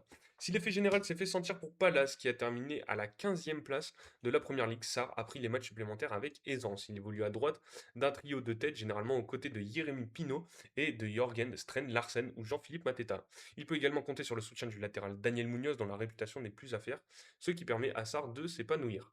L'attaquant a été aligné 44 fois cette saison et a joué 47 matchs la saison dernière, soit beaucoup plus que lors de ses précédents passages à Marseille et Watford. Des matchs supplémentaires signifient que l'opportunité pour Sarr et il a saisi sa chance en inscrivant 21 buts, toutes compétitions confondues cette saison, le plus grand nombre de buts de sa carrière jusqu'à présent. Ce chiffre ne tient pas compte des 9 matchs manqués avec le Sénégal lors de la Coupe d'Afrique des Nations. S'il a terminé la saison de Première Ligue avec 9 buts, son bilan le plus impressionnant est peut-être celui de 9 autres buts en Conference League. Certains s'interrogent sur le niveau de l'opposition, mais Sarr a marqué des buts essentiels pour battre l'AEK Larnaca en prolongation et a marqué lors des 2 matchs du quart de finale contre la Fiorentina, ainsi que lors des 2 matchs de la demi-finale contre le Shakhtar. Sarr est rapidement devenu l'un des meilleurs joueurs de Crystal Palace et l'un des plus importants. Il jouera un rôle crucial dans les chances de Crystal Palace contre le Vallecano mercredi soir. Joueur de la saison, Sarr a été nommé à la fois joueur de la saison de Crystal Palace et joueur de la saison euh, des joueurs, ce qui souligne la forme qu'il affiche et le niveau auquel les supporters et ses coéquipiers le tiennent. Le joueur de 28 ans arrive à la fleur de l'âge et aura à cœur de couronner une incroyable campagne individuelle par un trophée européen. Il est également pratiquement assuré d'être nommé meilleur buteur de la Ligue Conférence, son plus proche concurrent pouvant encore progresser au classement étant l'attaquant du Vallecano, Alemao, 4 buts. C'est ce qu'attendent de moi mon entraîneur et mes coéquipiers, a déclaré Sarr au site internet de l'UEFA. Nous travaillons en équipe. Sans équipe, je n'aurais pas marqué beaucoup de buts ou je n'aurais pas marqué du tout sur le plan individuel. Nous sommes bons, mais en tant qu'équipe, nous sommes excellents. Je suis très heureux de marquer des buts, d'être le meilleur buteur de la compétition. J'espère que la série se poursuivra en finale. J'aimerais être décisif et marquer encore 2 ou 3 buts. Sarr a marqué lors des 5 derniers matchs de la Conference League, dont le plus rapide de l'histoire de la compétition en 21 secondes contre le Shakhtar. Et dans une forme parfaite avant une finale qui s'annonce délicate face à une équipe de Vallecano qui n'a pas perdu depuis 9 ans et qui vient de terminer 8e de la Liga. Sarr a également été remplacé à la mi-temps du dernier match de Première Ligue de Palace en vue du match de mercredi, ce qui lui permet d'être aussi frais que possible pour une dernière tentative de remporter le premier trophée européen de son histoire. Un article de Ali Pollock, journaliste de Flashcore. Alors, qu'est-ce qu'on a? Nissa Merda, super. C'est quoi ton avis sur Claude Puel? Bah, Claude Puel, il a eu un beau passage hein, à Nice de 2012 à 2016, où voilà, hein, cette fameuse saison avec Hatem Ben Arfa, hein, pour mettre Ben Arfa dans ses conditions, avec les joueurs qu'il a eu, je trouve il a fait de belles choses. Là, depuis qu'il est revenu cette saison, voilà, bon après il arrive dans un contexte assez catastrophique, où Nice est en période de vente aussi. Lui a refusé certains joueurs au mercato. Son coaching est assez aïe, hein, putain, je me suis mis un doigt dans l'œil bêtement. Son coaching est assez étrange aussi. Hem, voilà, il y a des choix qui sont bizarres. En conférence de presse, il a toujours été assez fermé, assez dur quand même, Claude Puel, hein, même s'il a l'air très sympa, dans la vie. Il est assez fermé quand même en conférence de presse. Il répond à pas beaucoup de choses. Et clairement, hein, il essaye même pas de dériver. Quand il a pas envie de te répondre, il te répond pas. Ou juste, il te dit qu'il a pas envie de te répondre, hein, plutôt poliment. Mais voilà, c'est assez compliqué à comprendre Claude Puel, les choix. S'il reste la saison prochaine, peut-être qu'il pourra plus faire aussi son équipe. Après, il y a beaucoup de joueurs qui sont pas concernés par le club. Il y a beaucoup de remue-ménage dans le club aussi. Donc, bon, il a des excuses et il a quand même ses torts, Claude Puel. Donc voilà. C'est vrai que des fois, il y a des choses en fait qui sont assez inexplicables, hein. Par exemple, hier, le retour de Thiago Gouveia, la mise à l'écart d'un Charles Van Noot hein, qui a dû jouer, même si Hicham Boudaoui était titulaire. On se rappelle la gestion des gardiens après le retour de Yvan Diouf. Peut-être que c'est un truc perso dont on n'est pas au courant, mais il n'a pas voulu du tout y répondre. Maxime Dupé, à un moment, était titulaire à Nice. Bon. Voilà, c'est assez spécial, euh, la gestion, mais bon. Après, c'est des choix de coach, hein, au moins, il a l'avantage d'avoir fait jouer des jeunes joueurs, et c'est plutôt pas mal, qui essayent de remettre l'identité, enfin pas l'identité niçoise, mais voilà, un semblant ouais, d'identité niçoise un peu dans ce club de Nice, avec des joueurs formés au club, et voilà, et c'est déjà un grand pas, je pense. Euh, Palmarès de Nice, on a eu enfin, après, Nice a pas un palmarès dégueu par rapport à tous les clubs, hein, ça fait. Donc là, s'ils descendent pas, ça fait quasiment 22 ans qu'on est en Ligue 1. Il n'y a pas tant de clubs qui peuvent se targuer de ça. Et je crois qu'au niveau des palmarès de Ligue 1, on n'est pas. Palmarès, club français. On n'est pas à plaindre non plus, hein. Club Ligue 1. Je crois que bah, voilà, Nantes n'avait jamais. Nantes. Lens n'avait jamais gagné la Coupe de France. Nice en a. Nice en a.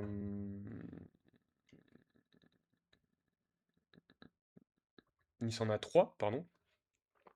4 Ligue 1. Voilà, il y a des clubs, ils peuvent pas forcément se targuer de ça, forcément. C'est pas ça que je veux voir. Salam frère, ça va. Ça va très bien, écoute, j'espère que tu vas bien, mon ami. On passe un bon mercredi matin. Je suis Stéphanois, bonne chance à vous pour le retour, ça va être du 50-50 pour moi. Voilà, que du paix et de l'amour, c'est du sport, hein, on n'est pas là pour s'insulter les amis. Mon frérot Stéphanois, force à vous aussi, hein, que le meilleur gagne. C'est du 50-50, on est plutôt d'accord. Même si, voilà, après ce que j'ai vu, si je dois avoir un avis, si j'essaye d'avoir un avis objectif, je pense que Nice va rester en Ligue 1 par rapport à tout ce qu'on a vu. Après 50-50, on est plutôt d'accord aussi, mais voilà. Voilà, Nice est parmi les 9e clubs le plus titré de Ligue 1. Juste au niveau des championnats, hein. Donc on est avec le LOSC. Voilà, on parle du LOSC récemment. Le LOSC, Voilà, ils ont 4 Ligues des Champions. Euh, voilà, et Strasbourg, ils ont qu'un championnat. OCR, on a parlé du grand OCR, ils ont qu'un seul championnat. Le RC Lens n'a qu'un seul championnat. Donc on peut y aller hein, sur Nice, mais bon, ça reste quand même. Il fait partie des clubs du top 10 de la Ligue 1. Donc allez bien vous faire foutre les détracteurs qui qui chient sur le club de Nice. Et voilà, après, au niveau des trophées global, si on prend Coupe de la Ligue, Coupe de France, Ligue 1, j'arrive pas à le trouver. Euh, En tout cas, gros fuck à ceux qui chient sur le club de Nice. Euh, J'arrive pas à trouver en plus, c'est chiant ça.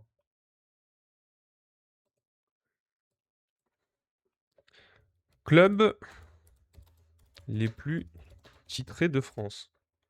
Ah. Ah, mais ils mettent que les championnats, moi je veux. On demande à ChatGPT, c'est ça? C'est ça? Je vais être obligé d'utiliser une IA vu qu'ils sont plus capables de faire des articles cohérents. Euh, Classement des clubs les plus titrés.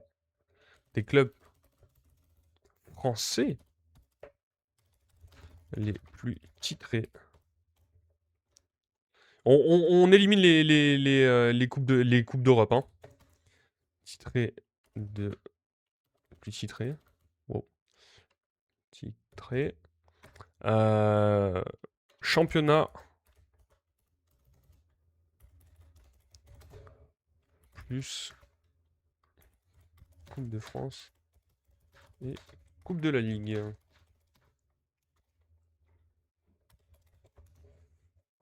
Merci à Kevin pour le follow, ça fait extrêmement plaisir. Hein. Bienvenue dans la communauté Hattrick. Comment tu parles? Oui, si nous, on élève notre niveau, on peut aussi vous faire mal, sinon avec le retour, oui, c'est mort. Donc voilà, hein, on est plutôt d'accord. Hein, faut que de toute façon les deux clubs élèvent leur niveau par rapport au match d'hier, parce que c'est vraiment hyper triste. Ok. Euh, Si on aurait joué comme à la finale, c'était mieux. Ouais, bah si on avait joué bien mieux toute la saison. Hein. Je suis pour l'AS Saint-Etienne, j'ai l'impression que ça va finir au tir au but. Ouais, ça pue les tirs au but, vraiment. Ça pue vraiment les tirs au but. Hein. Je suis plutôt d'accord. On n'est pas bon, mais il y a la place. Exactement. Alors, voilà. Est-ce que je peux vous l'afficher sur TikTok, sur Twitch, pardon. Parce que sur TikTok, hein, à chaque fois que j'affiche un truc, je me fais strike. Donc, on va pas le faire. Hop là.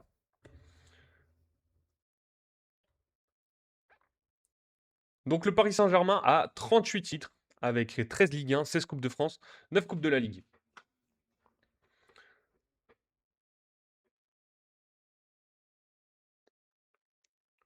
Donc voilà, après on a Marseille avec 22.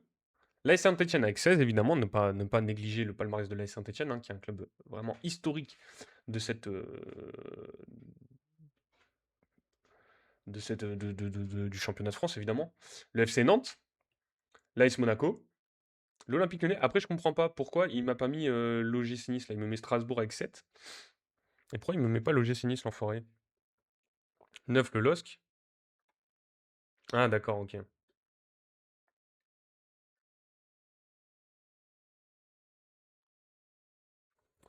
Où est l'OGC Nice?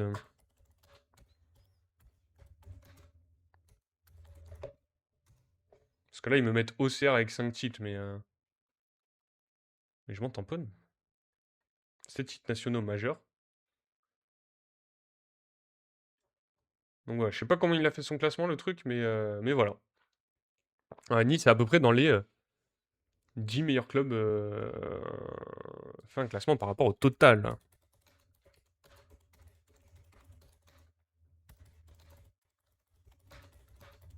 Ouais, et par rapport dans le top 10 des meilleurs clubs français.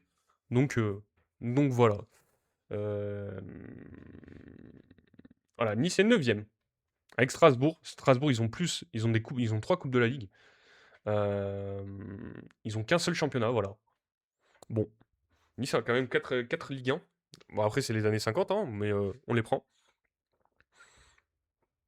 Donc voilà, Nice est au niveau de clubs comme bah, le LOSC, ils ont plus de Coupes de France, ils en ont 6, et une Coupe de la Ligue.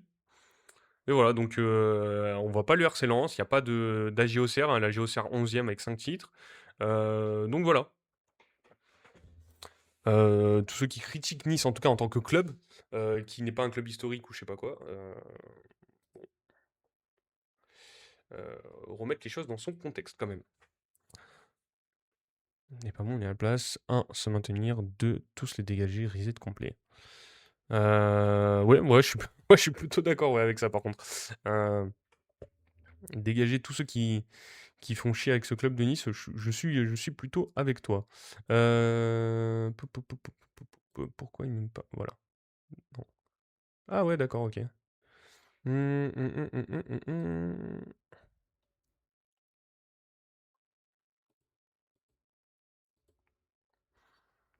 Pourquoi? Euh,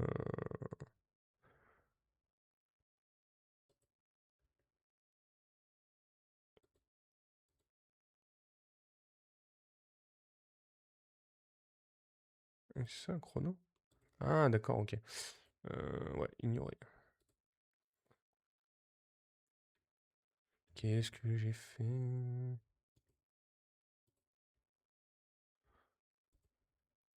Désolé, je suis en train de niquer mon live. Euh,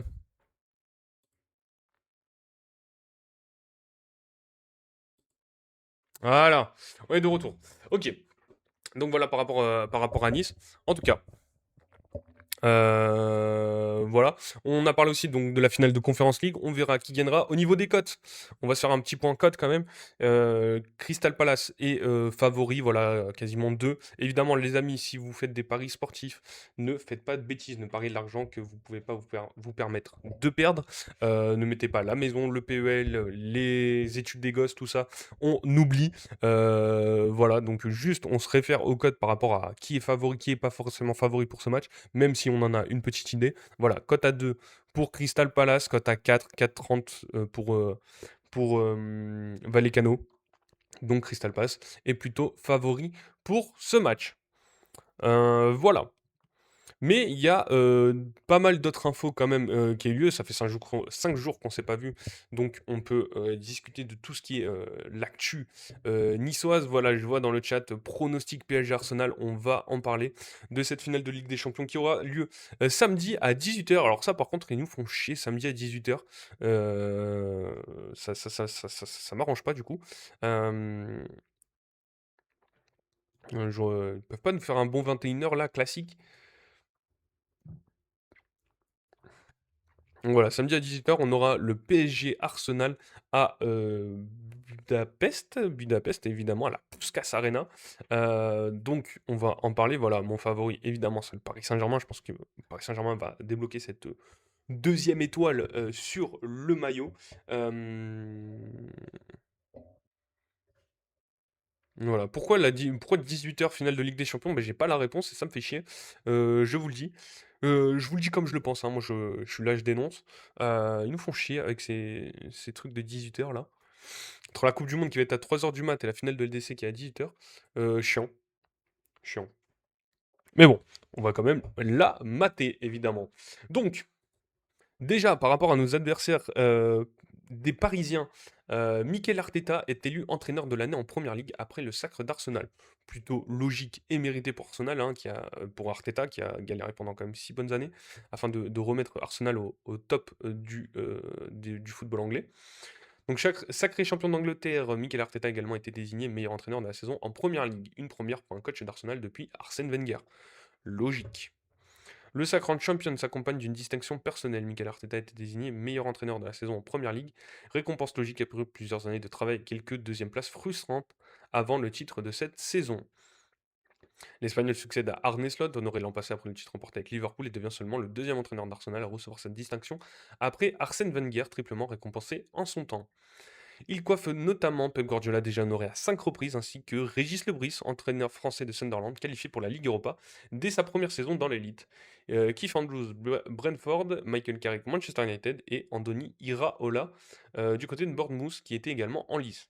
Arteta n'a pas encore terminé sa saison. Pour autant, samedi 18h, l'ancien milieu de terrain va prendre part à la finale de Ligue des Champions face au PSG et il aborde l'échéance avec confiance. Que dire? Parce qu'on n'a pas eu le temps d'en parler, mais c'était la dernière journée de Première Ligue ce week-end, quand même. Merci à Kevin d'avoir été présent sur le live. Bonne journée à toi. Si tu es au travail, si tu es au travail ou si tu vas au travail, bon courage, hein.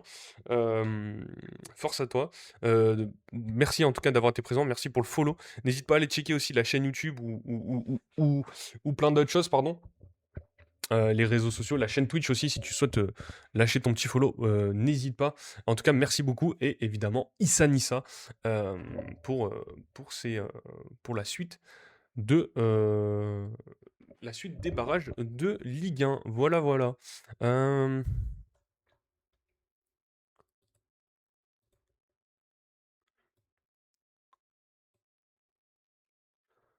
Désolé, je suis en train de remettre un peu ma cam sur le live TikTok, sur le live Twitch, pardon.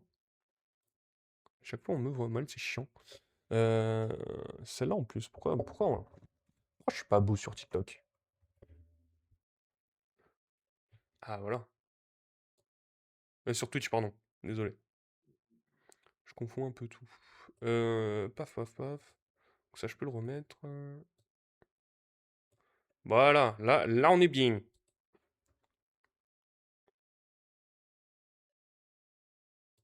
Hop.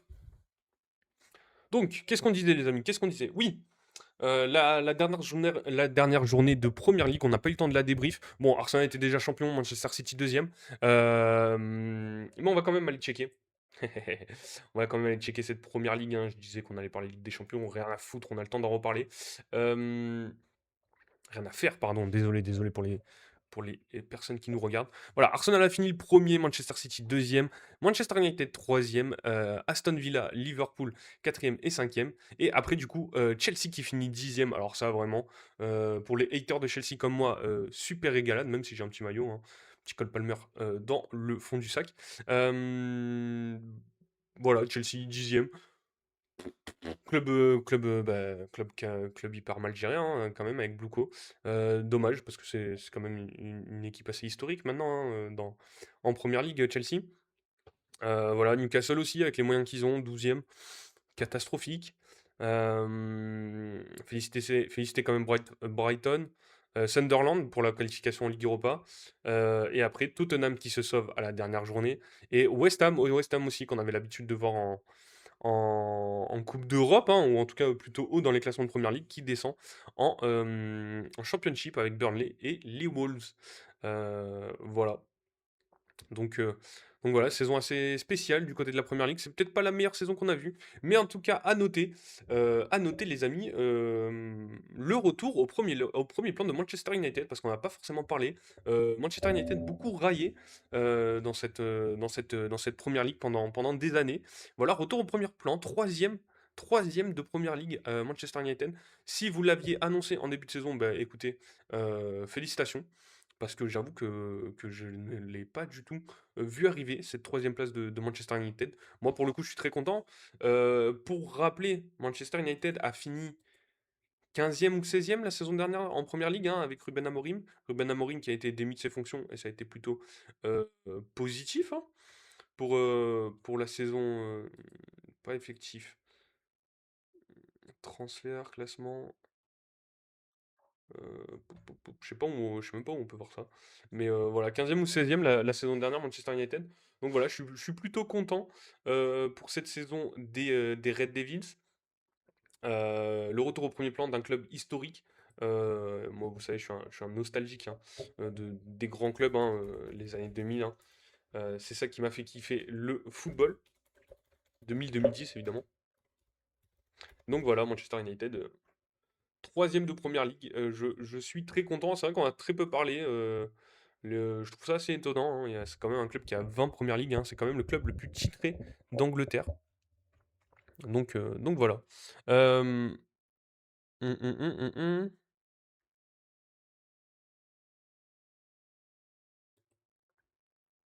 Quoi, placement? Voilà, Enar, 15e de première ligue en ayant perdu la finale d'Europa League. Et là, cette année, troisième avec Bruno Fernandes, meilleur passeur. Record breaker quand même de passes décisives en Première Ligue. Je crois qu'il a été élu meilleur joueur de Première Ligue, si je dis pas de bêtises, Bruno Fernandes. Donc voilà, je pense qu'on est plutôt pas mal, hein, on est sur une sacrée saison côté Manchester et ça fait plaisir. Je le redis, ça fait plaisir de revoir ce club historique au premier plan.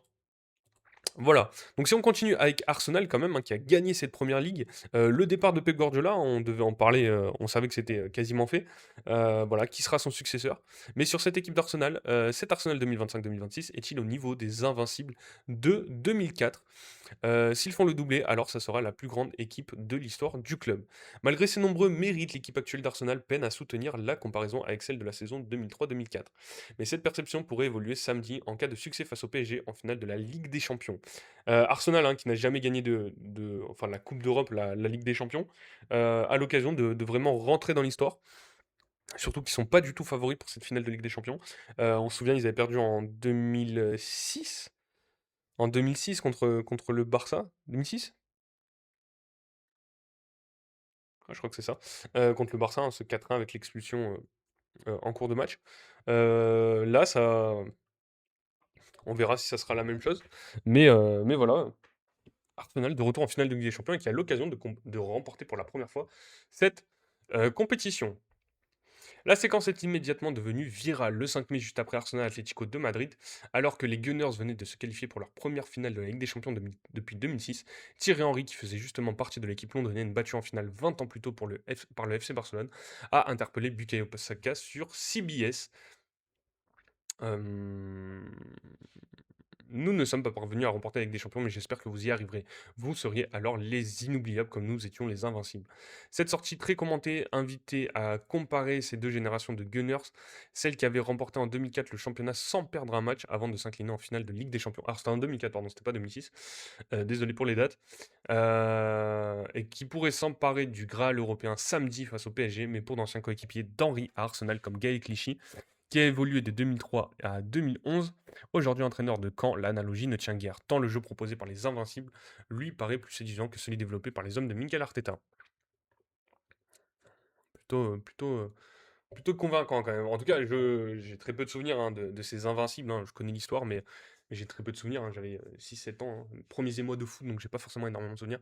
Cette année, hein, Arsenal, c'était pas le football le plus kiffant à suivre quand même. Même si elle est très forte sur l'aspect collectif et défensif, l'équipe actuelle procure moins de sensations. Il n'y a plus un Thierry Henry qui était capable de dribbler 6 ou 7 joueurs avant de marquer. En 2004, le ballon pouvait être à n'importe quel endroit du terrain. Il se passait toujours quelque chose avec des joueurs aussi talentueux que Patrick Vieira, Robert Pires, Freddy Ljungberg et Dennis Bergkamp. Un avis partagé par un autre ex-défenseur d'Arsenal 2002-2006, Pascal Sigan, qui insiste par ailleurs sur la qualité de l'adversité à laquelle était confronté Arsenal au milieu des années 2000. À mon époque, on faisait face au Chelsea de Mourinho, au Liverpool vainqueur de l'AC en 2005 ou au Manchester United de Wayne Rooney et de Paul Scholes, et Tottenham visait le haut du tableau. Tandis que cette année, les Citizens, les principaux rivaux d'Arsenal, n'ont pas réalisé la saison qu'ils espéraient. Des performances statistiques similaires. Pour autant, les statistiques d'Opta suggèrent que dans de nombreux domaines, les potentiels inoubliables ont réalisé des performances similaires en première ligue à celles des Invincibles. Ainsi, cette saison, les Gunners ont marqué en moyenne 1,85 buts par match contre 1,9 en 2003-2004. Ils en ont encaissé 0,71 contre 0,7 décochés, 14,6 tirs par match contre 14,2. C'est quasiment les mêmes stats, en s'appuyant sur une position de balle de 56,2 contre 56,6. Emile Lawrence, qui couvre l'équipe actuelle d'Arsenal pour The Athletic et qui avait oublié en 2015 publié un ouvrage consacré aux Invincibles, Inside Arsenal Unbeaten 2003-2004. Ah, ça c'était juste pour faire kiffer avec mon accent anglais horrible. Souligne que ces deux formations ont pour point commun d'avoir démontré un état d'esprit hors norme. Dans les deux cas, on a des mentality monsters. Euh, En 2004, ils refusaient la défaite à tout prix, et en 2026, ils ont trouvé les ressources psychologiques pour inventer leur style de jeu et résister aux doutes qui les entouraient.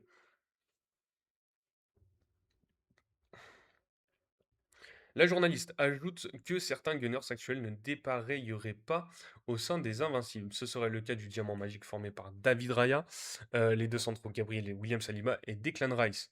Le 18 mai sur Sky Sports, alors qu'il était invité à composer un 11 À partir des effectifs de 2004 et 2006, Vieira allait, lui, jusqu'à sélectionner 5 joueurs d'Arteta, Raya, Gabriel Rice, mais aussi Juren Timber et Saka, suggérant implicitement que qualitativement parlant, les deux générations ne sont en réalité pas si éloignées. À cette occasion, Vieira avait aussi indiqué que si Arsenal venait à battre le PSG à Budapest, il faudrait avoir le débat pour savoir si le cru 2025-2026 n'est pas supérieur à son glorieux aîné. Un débat tranché quelques jours plus tôt, car une autre légende du club, Ian Wright, s'ils font le doublé et je prie pour ça, alors ce serait évidemment la plus grande équipe de l'histoire du club. En cas de revers samedi, le bilan immaculé des Invincibles demeurerait la référence et sans doute pour quelques années encore. Wow, on est directement revenu sur Saint-Etienne, il y avait penalty pour hier. Voilà, donc du coup, plutôt similaires les deux équipes. Après, c'est pas les mêmes époques, donc comparer les mêmes stats sur deux époques différentes, est-ce que c'est jouable? En tout cas, dans les stats, ça reste similaire. Donc voilà. Évidemment, pour ceux qui ont vu Arsenal cette saison, solide défensivement. On le redisait, hein, encore une fois, c'est un atout quand même d'être une équipe solide défensivement. Et ouais, c'est un atout. Et il faut pas le négliger non plus.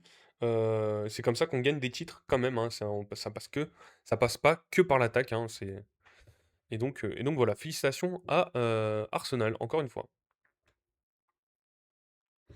Donc on parlait de la finale de Ligue des Champions, on va parler du Paris Saint-Germain aussi, et de Willian Pacho. Sans cette équipe, je ne serais pas un grand défenseur intraitable à Munich. Willian Pacho a encore changé de dimension en toute discrétion. Déterminant en demi-finale retour de Ligue des Champions face au Bayern Munich, William Pacho s'est imposé au sommet sans jamais changer sa manière de défendre. Par son calme, sa lecture de jeu et sa constance, le défenseur équatorien du PSG est devenu incontournable. C'est un article d'Emery Ten pour l'équipe. William Pacho n'a presque rien changé à son football. Pourtant, depuis la soirée du 6 mai à Munich, le regard posé sur lui n'est plus tout à fait le même. Face au Bayern en demi-finale retour de la Ligue des Champions, le défenseur du PSG a livré un des matchs les plus marquants de sa jeune carrière européenne. 33 apparitions en Ligue des Champions. 7 duels gagnés sur 8, une impression de contrôle permanent, et au bout de cette soirée, le trophée d'homme du match qui lui a été décerné. Il a mis Harry Kane dans sa poche, glisse un membre du club parisien, une réponse presque brutale à son match aller plus compliqué dans une rencontre devenue ingérable pour les défenseurs. Euh, À Paris, personne n'a attendu cette soirée bavaroise pour mesurer sa valeur. En interne, Pacho est considéré depuis des mois comme l'un des défenseurs centraux les plus fiables et les plus complets, peut-être le meilleur du monde à son poste, mais à l'extérieur, la reconnaissance a mis plus de temps à arriver malgré le sacre européen du PSG l'an dernier. Son nom n'était pas apparu parmi les 30 nommés au Ballon d'Or. Quand on l'a recruté à Francfort en 2024, beaucoup de gens se demandaient qui c'était. Rappelle-t-on au club. Lors du vote, les gens ont dû se dire qui est ce mec, mais il ne l'a pas mal pris. Pacho est intelligent, il sait que c'est à lui de prendre l'espace.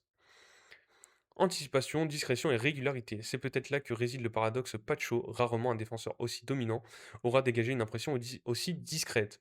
L'Équatorien de 24 ans ne surjoue rien, il ne célèbre pas ses interventions, parle peu sur le terrain et laisse finalement assez peu d'images fortes derrière lui. Son football repose d'ailleurs dans l'anticipation, la lecture, les trajectoires, le placement et la capacité à éteindre les situations avant même qu'elles ne deviennent dangereuses. Avec moi déjà, c'était presque un problème, sourit Renato Paiva, son ancien entraîneur à Independiente del Valle.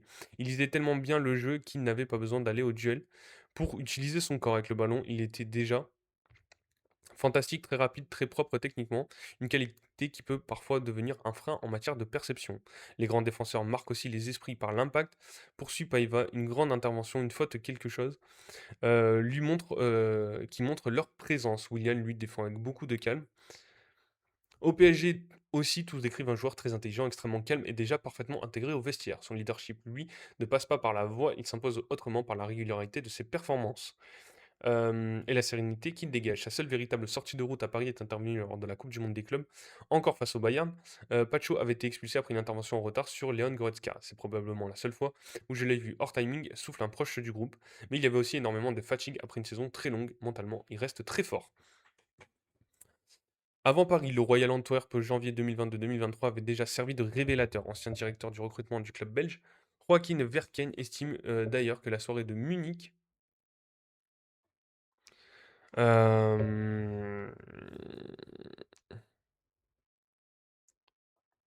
n'a surpris que ceux qui ne regardent pas encore vraiment Pacho. Pour les gens du football, c'est surtout une confirmation de son importance au PSG depuis déjà 2 saisons, mais ce match a sans doute servi de preuve supplémentaire pour ceux qui le sous-estimaient encore. À Paris, certains imaginent déjà la suite. Si tout se passe bien à Budapest contre Arsenal, en finale de Ligue des Champions samedi à 18h, ce sera la consécration. L'intéressé lui refuse toujours d'entrer dans cette logique individuelle lorsque certains l'ont présenté récemment comme le meilleur défenseur du monde. Sa réponse a résumé le personnage. Sans cette équipe, je ne serais pas un grand défenseur, l'a expliqué. Jouer avec Marquinhos, Nuno Mendes, toute l'aide qu'on m'a donnée ici, comme souvent avec Pacho, tout est dit sans hausser la voix. Ouais, voilà, en fait, c'est plutôt bien résumé sur cet article. William Pacho, hein, pour ceux qui ont regardé le PSG la saison dernière, déjà, c'était un élément vraiment essentiel. Assez étonné aussi qu'il ne soit pas dans les 30 FIFA la saison dernière. Bon, ils avaient mis 9 Parisiens, mais lui aurait mérité. Il a vraiment fait une première saison exceptionnelle du côté de Paris, une deuxième un peu moins quand même. Il a eu quand même du mal à rentrer dans sa saison. Des fois, ça a été coup-ci coup-ça, mais ça a été là pour le coup, il a encore fait une grosse demi-finale du coup, comme ce qui est dit dans l'article, et on verra sur la finale de Ligue des Champions s'il fait encore une grosse finale. On peut dire que c'est l'un des meilleurs défenseurs central au monde. Voilà pour William Pacho.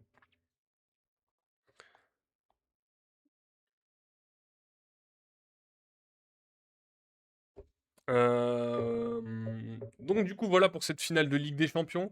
Après on aura le temps encore d'en parler cette semaine, hein, s'il y a d'autres lives, hein. De toute façon on essaiera de faire un live au moins un vendredi matin pour discuter de tout ce qui est finale de Ligue des Champions avant le match de samedi. Samedi malheureusement on pourra pas être en live, hein. Mais en tout cas on pourra en discuter enfin vendredi matin de cette finale de Ligue des Champions. De quoi est-ce qu'on peut parler? Il nous reste une dizaine de minutes, alors on a plusieurs articles. Oh, un niçois, c'est rare et bah, ouais, c'est plutôt rare, hein, c'est vrai qu'on voit très peu de niçois sur les lives football, les chaînes football, donc voilà, un de plus. En tout cas, voilà. Je vois que les couleurs blanches et bleues, ça doit être, un ami, marseillais. Ça m'étonnerait que ça soit du Auxerrois, mais bon. En tout cas, voilà, hein.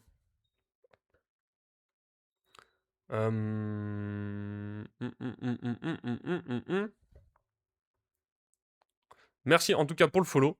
Ça fait extrêmement plaisir, hein. Bienvenue dans la communauté Hat-Trick, hein. Même si on est niçois, on parle de tout, de tous les footballs, de toutes les équipes de football. On fait pas que de l'exclusivement OGC Nice.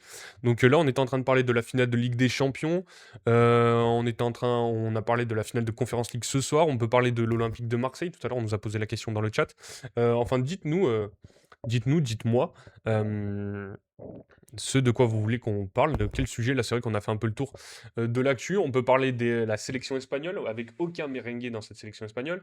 La sélection des États-Unis, celle du Maroc aussi, qui a été annoncée pour la Coupe du Monde. Du football féminin, on peut parler de Kasper Schmeichel qui prend sa retraite, de Davide Ancelotti qui pourrait devenir un coach numéro un. Voilà, il y a des sujets, en tout cas, pour toute cette actualité football.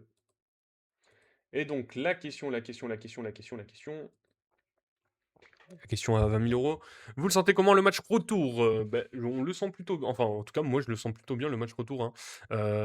Beaucoup de supporters de Stéphano qui étaient sur le live l'ont dit, c'est du 50-50, même des Niçois l'ont dit. Je suis plutôt d'accord avec ça, même si je pense que en restant objectif, hein, sans le maillot niçois, je pense que Nice va rester en Ligue 1 par rapport au match que l'on a vu hier. On a un sujet qu'on a en commun, Lorenzi. Fameux Lorenzi. Et ouais, le match retour, c'est 90 minutes comme une finale. Ah bah là, ça, c'est sûr. 90 minutes comme une finale à huis clos, évidemment, hein, après les débordements enfin, après le match de Metz. Ça va être tendu.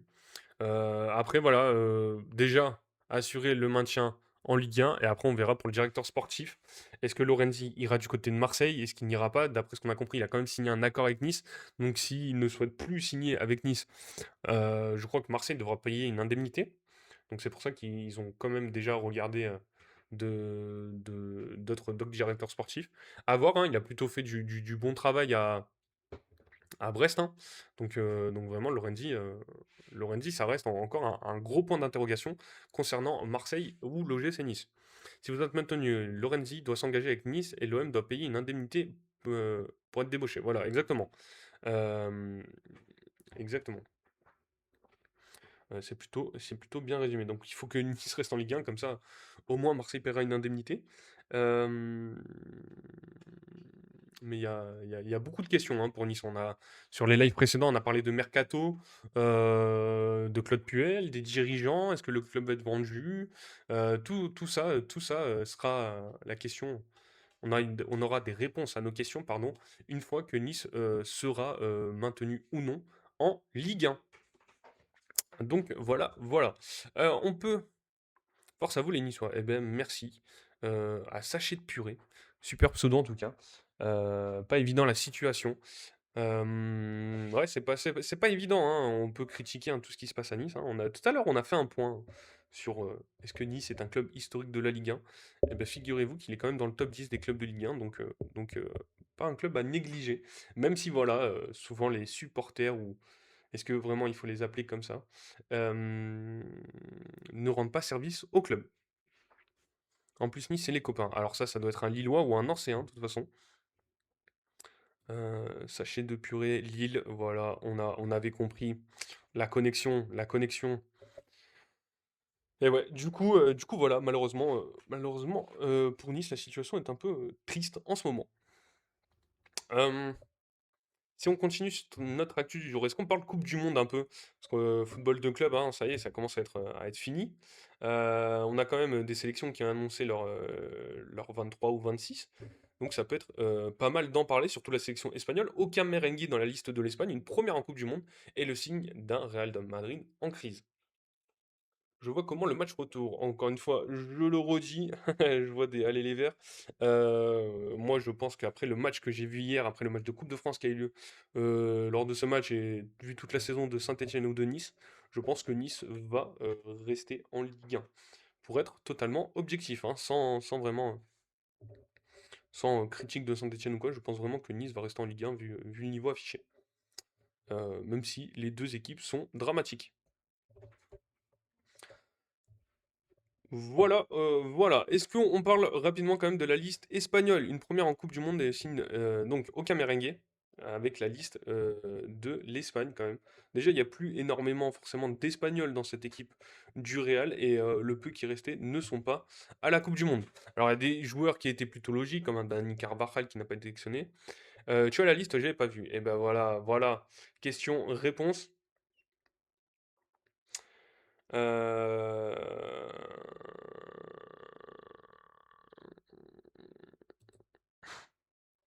Pourquoi je la trouve pas? La liste de la Roja. Pop, pop, pop, pop, pop, liste Espagne. Je vais vous la trouver, les amis. CD. Alors, la liste des 26 de l'Espagne avec Yamal et Fabien Ruiz. Plutôt logiquement, mais sans aucun joueur du Real Madrid. Alors, la liste, où est-ce qu'elle est? S'il vous plaît, s'il vous plaît, s'il vous plaît. Alors, au niveau des gardiens, Unai Simon, David Raya, Joan Garcia. Défenseur, Cucurella, Alex Grimaldo, Poco Barsi, Emeric Laporte. Marc Poubil, Eric Garcia, Marcos Llorente, Pedro Porro. Pas de Le Normand, de ce que je vois, donc pas de Carvajal, pas de Carreras, il est espagnol aussi, pas de Carreras. Pas de Huysen, pas mal de joueurs quand même. Au milieu de terrain, Pedri, Fabian Ruiz, Martin Zubimendi, Gavi, Rodri, Alex Baena et Mikel Merino. Donc Mikel Merino a bien été sélectionné. Et après, attaquant, on a Mikel Oyarzabal, Dani Olmo, Nico Williams, qui n'a pas forcément joué de la saison, Jérémy Pino, Ferran Torres et Borja Iglesias, Victor Munoz d'Osasuna et Lamine Yamal. Putain, il a. Pas de Morata aussi? Pas d'Alvaro Morata? Pas de. Alors, qu'est-ce qu'ils nous disent?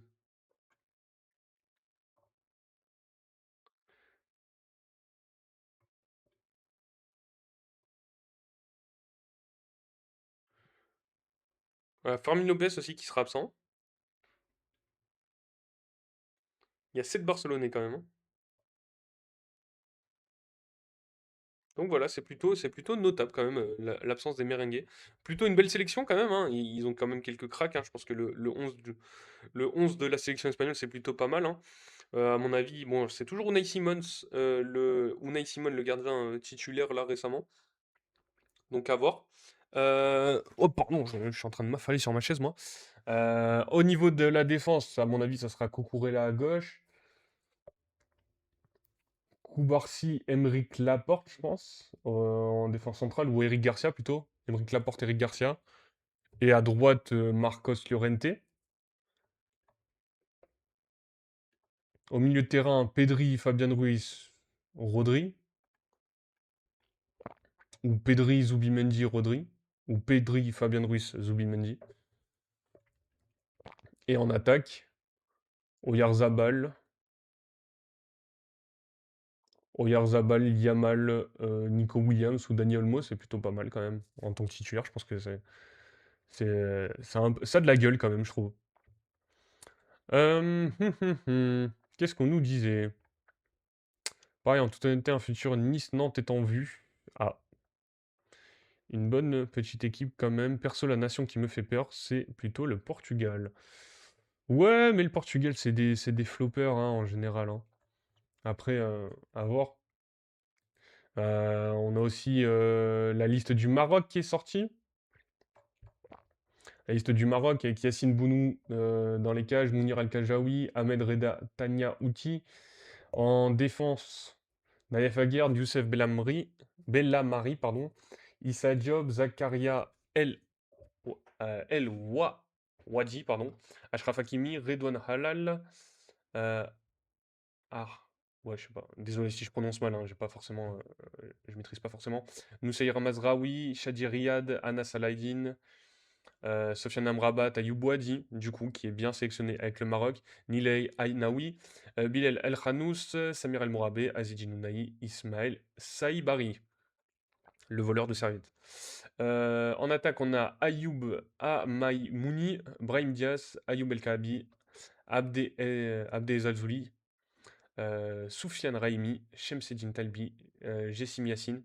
Malheureusement, pas de Hamza Gaman, hein, qui s'était blessé lors de la CAN. Donc voilà, c'est assez dommage. Après, sur les listes qui ont été annoncées, donc la Corée du Sud, on en a parlé, bon, on va pas s'attarder dessus.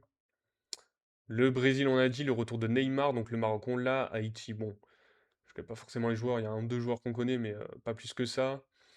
L'Écosse, les États-Unis qui ont montré leur liste aussi, avec Chris Brady, Matt Freeze, Matt Turner, le fameux gardien lyonnais dans les cages des États-Unis. Serginho Dest, Alex Freeman, Max Arfsten, Mark McKenzie, Tim Rim, Chris Richards, Anthony Robinson, Miles Robinson, Joe Scally, Austin Trusty. Donc quand même hein, de plus en plus d'Américains qui jouent en Europe. Tyler Adams, Sébastien Berhalter, Weston McKinney, Giovanni Reina,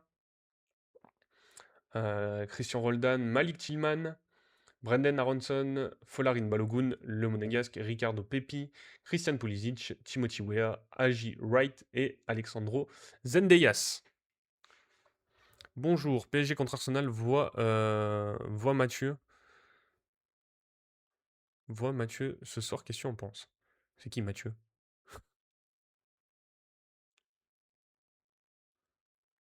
Moi j'ai dit un PSG de toute façon pour cette finale de Ligue des Champions. On aura le temps d'en reparler, hein. L'Allemagne quand même. On n'en a pas parlé, hein, mais Manuel Neuer qui a fait son retour avec la sélection allemande, Alexander Nubel, Oliver Baumann, donc du coup pas de Marc-André Ter Stegen, pas de Ulreich aussi. En défense, on a Valdemar Anton, Nathaniel Brown, Joshua Kimmich, David Rom, Antonio Rudiger, Nico Schlotterbeck, Jonathan Tah, Malik Thio. Au milieu de terrain, Nadiem Amiri, Leon Goretzka, Pascal Gross, Lennart Karl, Félix Nmecha, Alexander Pavlovic, Angelo Stiller. Et en attaque, Maximilian Bayer, Kai Havertz, Jamie Leveling, Jamal Musiala, Leroy Sané, quand même sélectionné, Denis Unda, Florian Wirtz et Nick Woltemade. Pas de Serge Gnabry aussi qui sera blessé. La Côte d'Ivoire avec Anjuan Boni. Donc Anjuan Boni qui a été sélectionné avec la Côte d'Ivoire au final, j'avais pas eu l'info. Simon Adingra, Amad Diallo, Oumar Diakité, Yann Diomandé, Evan Guessant, Nicolas Pepe, Bouzamana Touré, Eli Wahi. Seko Fofana au milieu de terrain, Parfait Diagon, Christoulaï, Franck Caissier, Ibrahim Sangaré, Jean-Michel Seri. Alban Lafont. En défense, Emmanuel Agbadou, Clément Akpa, Ousmane Diomandé, Gueladoué. Belle sélection hein, pour la Côte d'Ivoire. Hein. Ghislain Conan, Odilon Kosonou, Evan Dika, Wilfried Singo. La Suède, évidemment. La Tunisie. La Tunisie, qui est-ce qu'on a? Bah ça, là, on en a parlé. Hein. Abdelmouid Chamakokaj avec Aymen Damen, Ben Hassen. Défenseur, Yann Valéry, Moutaz Defati, Dylan Brown.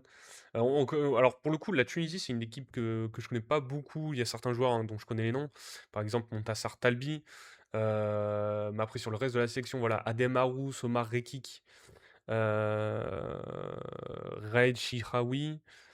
Mohamed Amin Ben Hamida, Ali Abdi pour le coup je connais à Nice, Elias Kiri je connais, Mohamed Hadj Mahmoud, Rani Kedira, Anis Ben Slimane, Hannibal Mejbri évidemment, Ismaël Garbi, Mortada Ben Ouanes, et en attaque Elias Achouri, ça je connais, Khalil Ayari, donc là c'est vraiment le campus PSG, Khalil Ayari, Firas Chawat, Azem Mastouri, Elias Saad, Ryan Eloumi et Sébastien Tounekti. Donc on nous a parlé de l'Angleterre, je vais essayer de trouver l'Angleterre en dernier, après on s'arrêtera là pour aujourd'hui les amis. Donc l'Espagne, on l'a. Cap-Vert, France, vous la connaissez, on en a déjà parlé, on aura le temps d'en parler. Le Sénégal, c'est quasiment la même que les champions d'Afrique. Sans Malansar, qui n'y était pas déjà. Bamba Dieng.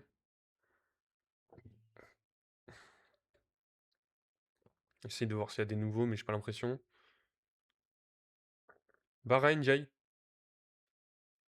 Ok. Abdoulaye Seck, tout ça, bon.